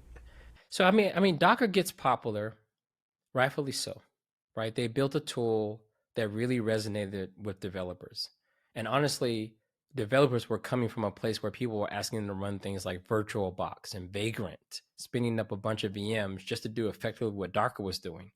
I think a lot of people don't understand that Docker really appealed to developers first because of that workflow improvement, much lighter weight, much closer to the problem set. And also, this is at the time where people were using things like Python and virtual env and pip. Ruby had RVM. It was just really complicated to even package an application. So Docker also solved the build problem as well. So you take all of that. So then the developers are moving forward. But what for the operators? What do you do for the OS? And I remember Alex Povey had a really good vision around, he wanted to secure the entire internet, the big bowl, YC Combinator statements. But he understood what it was going to take to get there. And one way you could do it was if you treated servers like Chromebooks, read only operating systems, shrink it down, reduce the footprint, remove as many things that could potentially become security vulnerabilities, what would you be left with? And so they decided to add things like Docker, right? Let's, take Docker and make that kind of the center of the OS and remove everything else. And the other thing they did was come out with etcd, and they took the RAF protocol for building like distributed systems with consensus, but they needed a key value store for configuration. And so etcd was that thing that would take all of these kind of slim down nodes and give them a way to coordinate with each other. And the thing is, Docker was a centerpiece, and Docker was a good steward for many, many years. But then something got weird because Docker wanted to move up market. Instead of just being this container runtime that was embedded in CoreOS or, being used by the Mesos community, they wanted to also be the orchestrator. So they came out with Swarm. And something weird happened. This Lego block, this building block that everyone would base their container runtimes on, started to do things like they bought a startup that was doing networking. And so then you had this default networking thing inside of Docker. Then they came out with Docker Swarm. And so lots of people felt that Docker was going in a direction that was incompatible with being this small building block. And so Rocket was a response to that. So this is many years of CoreOS being in pretty good shape, but then it's saying, hey, what we need from a container runtime is not in whole OS and container orchestration. We just need a clean building block, and that building block wasn't complete. There was still work to do at that level, but people felt like the attention was being diverted somewhere else. So then Rocket was like, look, we need something that doesn't run as root. We need something that's lightweight. And so they decided to build a container runtime off of System D, the other controversial project at the time, because System D was taking over the user land, right? Everything was being rolled into System D, everything. And then it gained container management capabilities similar to Docker. So then we looked at that and said, well, if already in that direction, we might as well just layer a small bit of automation around it, and then you got Rocket. And to me, that makes sense. And honestly, and maybe we can have this conversation before we're done. I don't believe that even though I'm packaging things with Docker right now, that's what's actually being deployed somewhere, right? I mean, once I deploy something, who knows what's happening, right? It's all that magic. So personally, as a developer, I really don't care what the tech is. I just want my stuff to run, right? And I always felt like, why can't the operating system have their own container run? If they can take my Docker container and make it run, what do I really care at the end of the day? Yeah, and 8 years later, that is a fact was probably happening on, I would probably say the majority of platforms that run containers are definitely not running Docker, right? Because Docker is multiple things, like you alluded to. It's a container runtime, but it's more importantly a packaging format that led to some open specifications. And those are the things that I think most people use today from that time period. I think of it as a packaging system to be able to deliver something to the cloud, and whatever happens after that happens. Do I use it to run on my local machine? Yeah. Do I love that my local machine isn't all messed up now with installations? Yeah. But I mean, yeah, I think it's a great developer tool. What I've never understood about Docker, honestly, were all of the companies that were making more money on top of the tech. Like I always felt like Docker couldn't find that revenue model, and that always scared me a little bit, to be honest with you. And building a company on top of Docker scared me because I know it's open source and all that, but like if they disappeared overnight, what did that mean for your business that was so heavily dependent? I don't want to be making more money, I think, than the tech that I'm sitting on. Well, I mean, that's very common with infrastructure, right? I'm pretty sure UPS makes more money than the Department of Transportation in terms of profit margin. And so I think what people did was kind of delegate that part of the stack to Docker because I think people knew once the pattern was clear, and most of us have seen the code base already, that if need be, anyone like Red Hat could take over and just make it free. You know, right? So I think the really thing was Docker's doing a good job of it. They may charge people for registries or whatever, and that's fair. No one wanted to go in that territory. And they were not dealing with orchestration, which I think everyone else believed that's where the money was going to be. So there was really no big fight, honestly, at that layer until there started to get a little bit cloudy there. So I think people knew what to do if Docker were not to make it. Everyone kind of knew. Like, for example, like if Golang, for example, Google didn't want to deal with it anymore. I think most people know that they could take that language if they wanted to see it continue. There's probably enough people outside of Google who can keep Go going forward. And I think that's the real thing that makes us confident in open source, not necessarily the one company behind it being around forever. No, I think that's totally fair. I think if Google didn't want it, the people that are managing it now would still. I mean, look, Tailscale has their own fork, and they're making. I remember on Twitter just last week somebody complaining to one of the devs at Tailscale, like, "Why are you doing this?" And they was like, "Because we can, because we have the know-how, and this is what we need." And I actually, Yeah, I they have have an no, all-star team over there. yeah, right, like the guys that worked on it, and I have no problem with what they're doing. I mean, they're not really forking it for to hurt the Go ecosystem. They're doing it because they need that support in their product. So yeah, when I look back on it now, I'm obviously right. I mean, nobody's going to let that tech die. It's become too important. I was shocked when I saw CoreOS, IBM, right? Red Hat bought CoreOS. I was shocked when I saw that. How did you feel when you realized that was going to be happening? Did you go work at Red Hat at that point, or were you out already? I don't remember. So I left already because when I was at CoreOS, I was traveling a lot. Before we were a Kubernetes company, that wasn't an assured thing. So that became almost like a second job, is contributing to Kube in the evenings and then talking about it. And then eventually they became one and the same thing, that CoreOS kind of pivoted towards a Kubernetes company. But after about a year and a half, almost 2 years of that, I was like, what else do I want to do? What's next after this? And I remember I went to go work with the NASA folks, JPL, out in Pasadena, and they were just building up their Kubernetes, and I really enjoyed working with them. I think I spent like half a day on site with them, just talking about open source and Kubernetes and what they were building. And also, they had a really good mission. Like they were trying to get humans to Mars, right? And these rovers were part of that.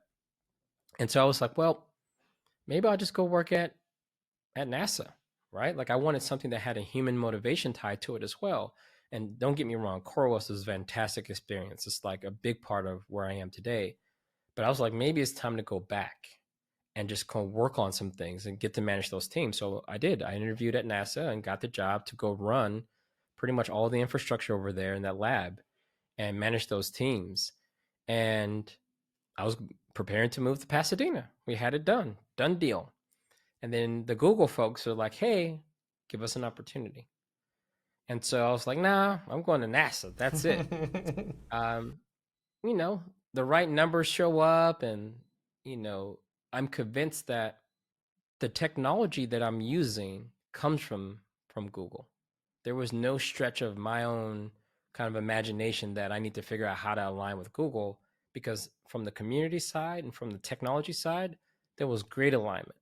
And the only fear I had was being put in the box. I thought I was going to disappear. You know, you join a company with 100,000 plus employees, like, what am I going to do in that? And none of that stuff happened. I didn't get closed off in the box. I learned so many more things. I had a bigger industry impact. The stage was bigger. The challenges were bigger. And so I also got to grow. And so I've been there for 6 years. Yeah, I've had friends from the time I say about 2013 till now who joined Google. And then we go to a conference and I'm always looking at them like, Google just walked in the room, right?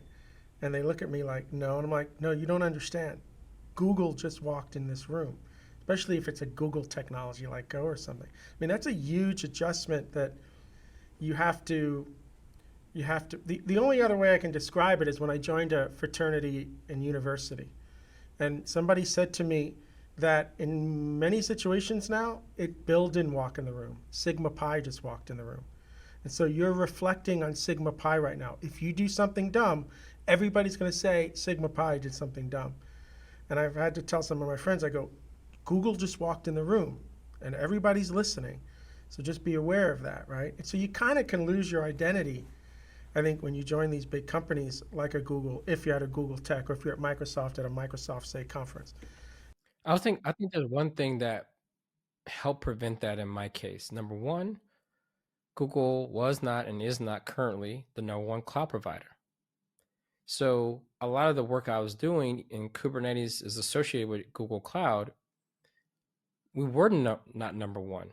Even when it came to open source, Docker was number one.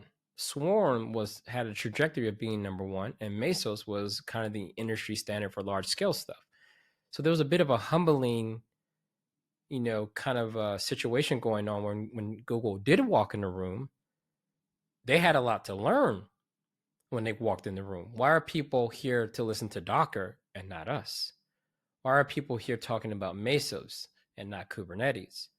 Go at that point, remember, people still saying Go is a toy language. It's only good for XYZ. It's never going to make it. Java has a bigger ecosystem, et cetera, et cetera. And so I think there was a lot of things at that time, at least the tech I was involved in, Google showing up, people wanted to know was like, okay, we respect their technical prowess, but these tools aren't number one. They're up and comers. We like that Google's behind it, but they're not number one. And so I think there was this delicate balance where you could walk in the room and yes, people would listen to you, but there was something to learn. So I'm gonna take 10 more minutes of your time here, and I want to ask you these questions because you're working at Google, you're working on cloud. I meet people who want to get into some of the roles that you're doing, right? Where you're on stage teaching, you're out helping customers, these types of things. But I think what happens sometimes, people who are taking these, and you're doing much more than DevRel, so I don't want to put you in that box because you're doing so much more than that, okay? But I meet sometimes people in these roles and they don't understand that every employee has a responsibility at some level to either help generate revenue or reduce costs. But I don't like these ideas that I work at a company and they're paying me and I just have to show up every day. No, either your job is to generate revenue or it's to save costs to help grow revenue in that direction, right? And so is your role to help grow cloud, right? Because there's 3 big clouds out there, right? Everybody says Microsoft is the biggest cloud because they have the John Deeres of the world running there, right? And then maybe Amazon, and then I don't know what the numbers are anymore, and then kind of Google, right? So I have to imagine that you feel pressure all the time to try to help get Google to be number 2 or number 1. Like when you're preparing materials and you're out teaching and you're helping with engineering, I guess from the engineering side, they've already selected Google, but has that been part of what you've had to do, help to grow cloud? And for those people who are looking at these roles, where their job is to help grow whatever that product is, can you kind of give insight in how you do that without looking like a salesperson? Because I point people to you, Kelsey. Kelsey sells without selling. You gotta watch him. That's what he's doing. Maybe talk about that. So you can remember how I entered my tech career. I'm an entrepreneur. The skills that I'm gaining are ones that I'm hoping people find valuable. And if they find them valuable, they will pay for them because I gotta eat too.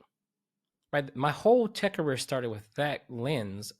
I learned technologies that I can use to offer value.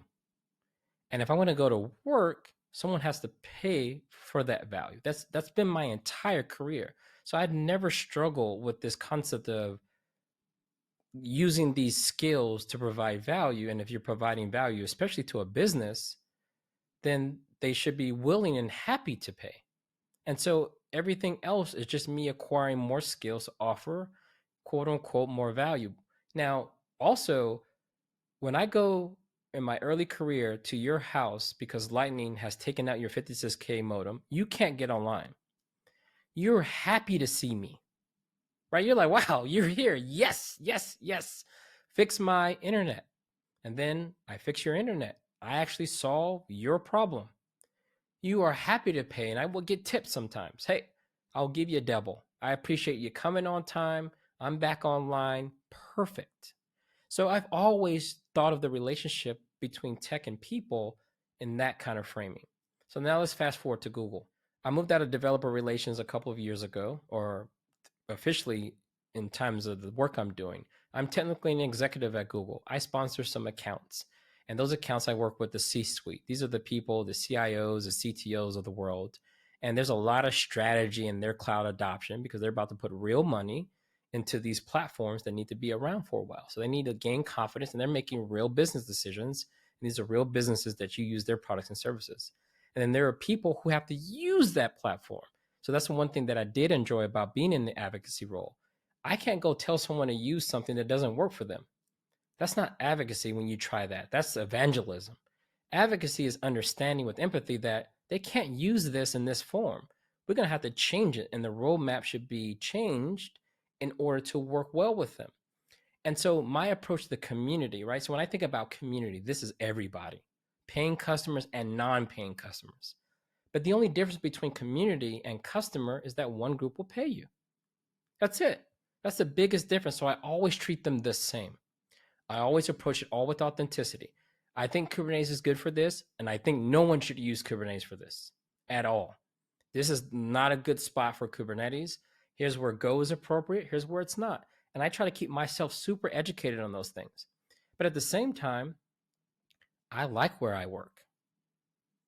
I chose to work there for a reason.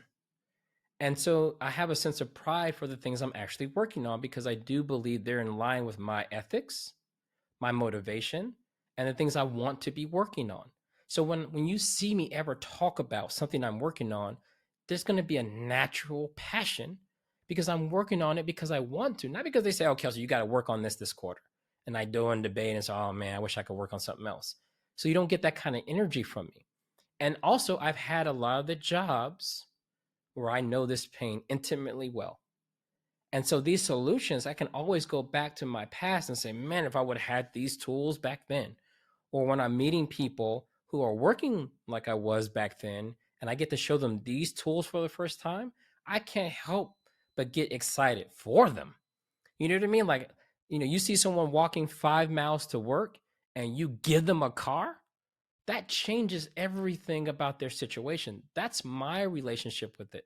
So do I believe that you should be contributing to the bottom line? Exactly. Like, what are they paying you to do? Like, if you don't think that you're part of it. So here's the thing. If you don't care about how your company makes money, or you don't even know how your company makes money, you will probably still have a job, but just don't expect to make very much money. You'll do well because the market is hot, especially in tech, but you create a ceiling for yourself. you're in a situation where someone's got to tell you what to do. Hey, we need you to do XYZ, right? Because you're not going to have any better ideas because you don't know what ideas make the most sense because you have no clue how they'll actually perform in the marketplace or if anyone should be working on them at all in any sustainable fashion. I think that's the big disconnect sometimes. So when people see me on stage, that's the last part of the work, right? Like a musician writes a song, they get the music, they record the song, they package it up, and then they put it out, and then they go do a concert. When you see me on stage, that's the concert.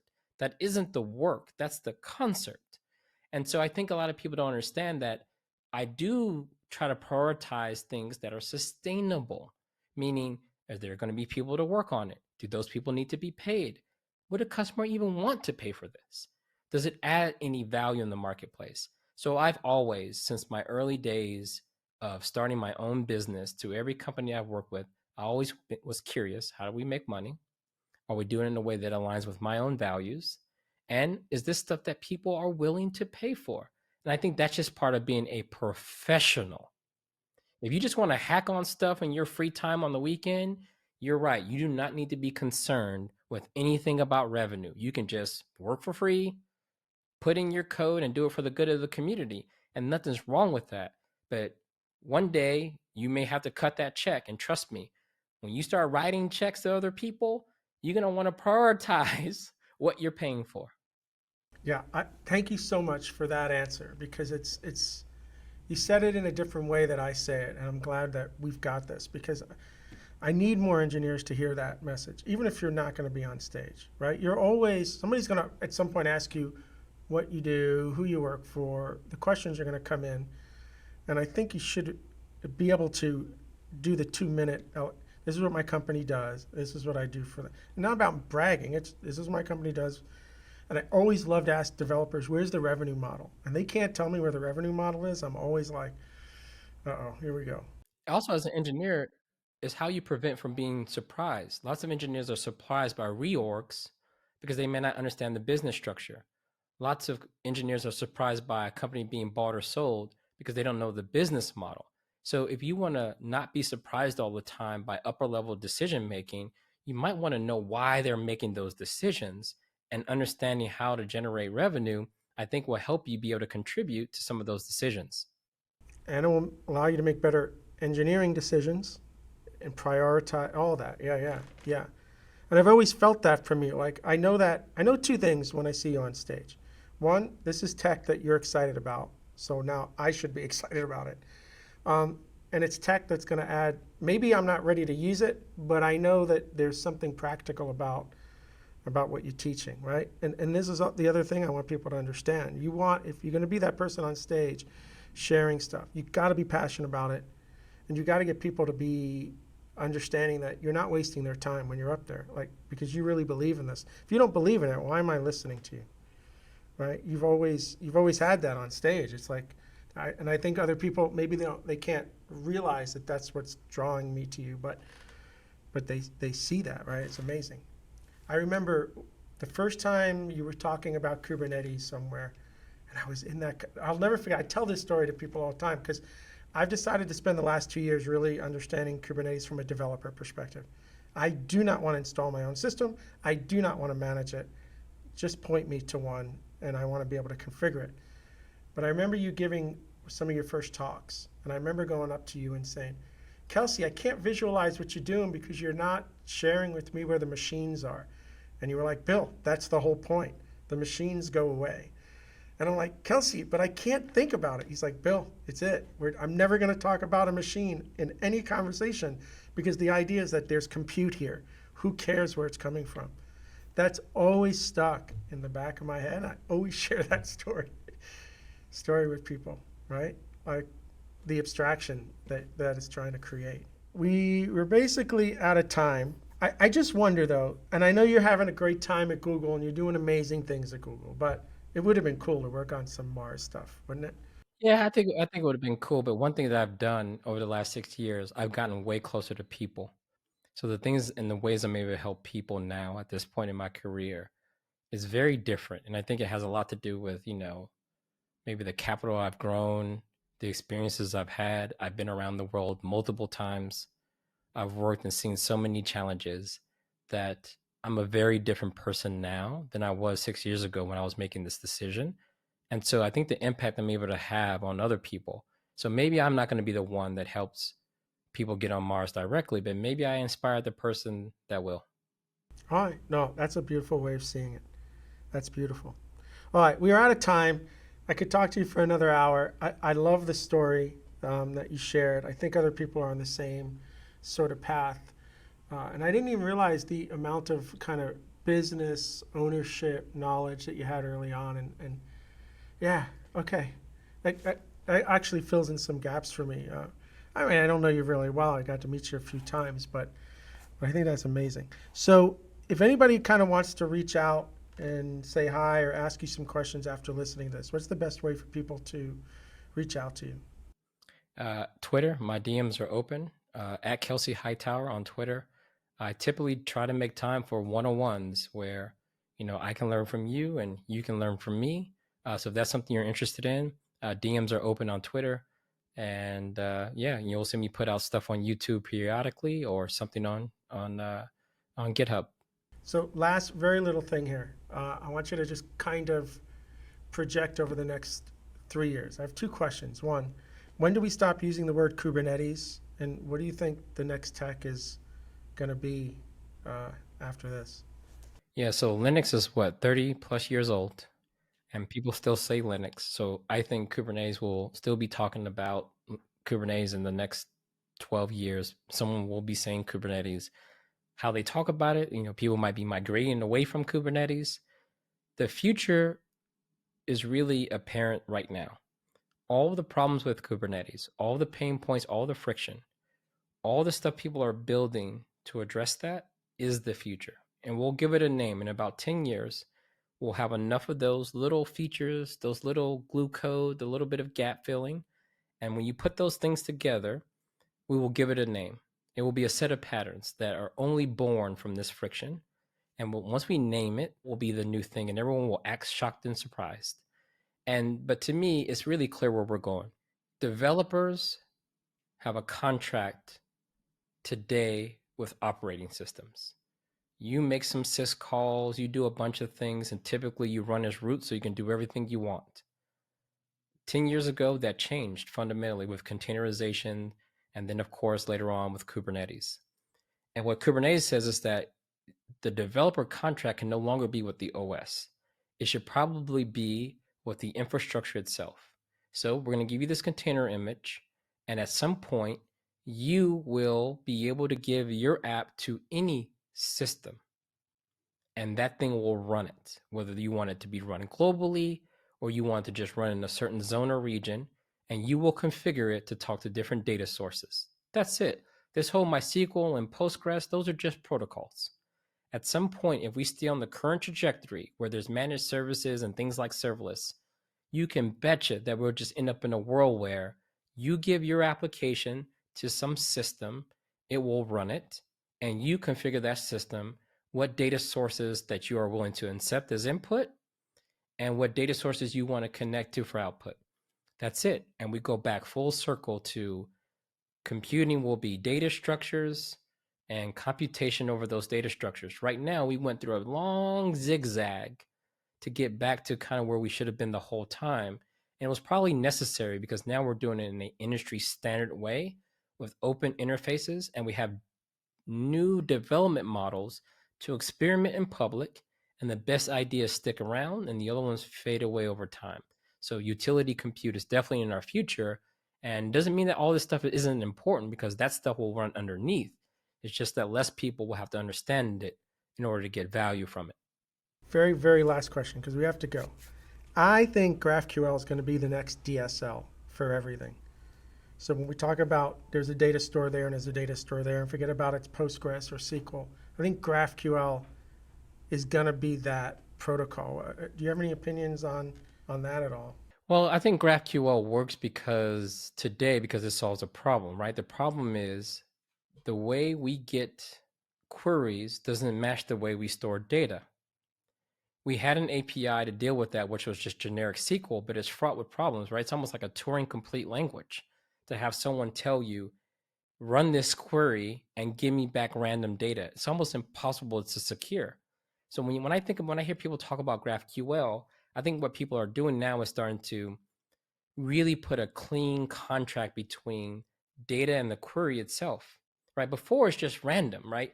It's like using a non-type language, right? Like, is this a strut? Is it a dictionary? Who cares? Give it to me and we'll figure it out later. And I think what we're trying to do is bring a little bit more discipline on the query side. So instead of people giving me a random query string that I would parse and hope I don't return the wrong object, now what we're doing is giving people a way to type their actual requests. And then I can interpret that in a way that aligns with my security model. I can put RBAC roles and permissions, but I think it's only a step though. I think where we're coming from is a place of SQL queries and randomness. And that middle step is like GraphQL, where we put structure on both sides. My guess is once we're done solving that problem, you're going to find something that's actually designed with much better intent and much better security model. Because right now, I've seen some GraphQL implementations where it's like, how are you securing that type of thing? And it's really nasty because the developer has to go in and build all of these kind of things that if it comes back like this, and you almost need a handler for every field. My guess is there's going to be a lot of mistakes with that, and we're going to have something better. So GraphQL addresses one problem, and watch the things that come out to address GraphQL's problem. So that's why I always think that these things that we see today are just stepping stones, and all the friction they have, that's where the next thing will come from. I love that. I love that. This is solving a problem, but what's going to be solving its problems next, and what's going to be solving its, like, I think that's, I never had that mentality before. I do now. And I think everybody should kind of zero in on that idea, right? GraphQL has just solved a bunch of problems, but it's going to have problems. So same thing, Kubernetes solved a bunch of problems, but it has problems. Wow. Okay, we are out of time. So Kelsey, thank you for spending all this time talking with us, talking about your history and everything that you've kind of gone through and where you are in the industry. And thank you for being so accessible to everybody. I really appreciate it. Awesome. Thanks for having me. All right. So this is Bill Kennedy and Kelsey saying thank you for spending all this time with us. And I hope to see everybody again real soon.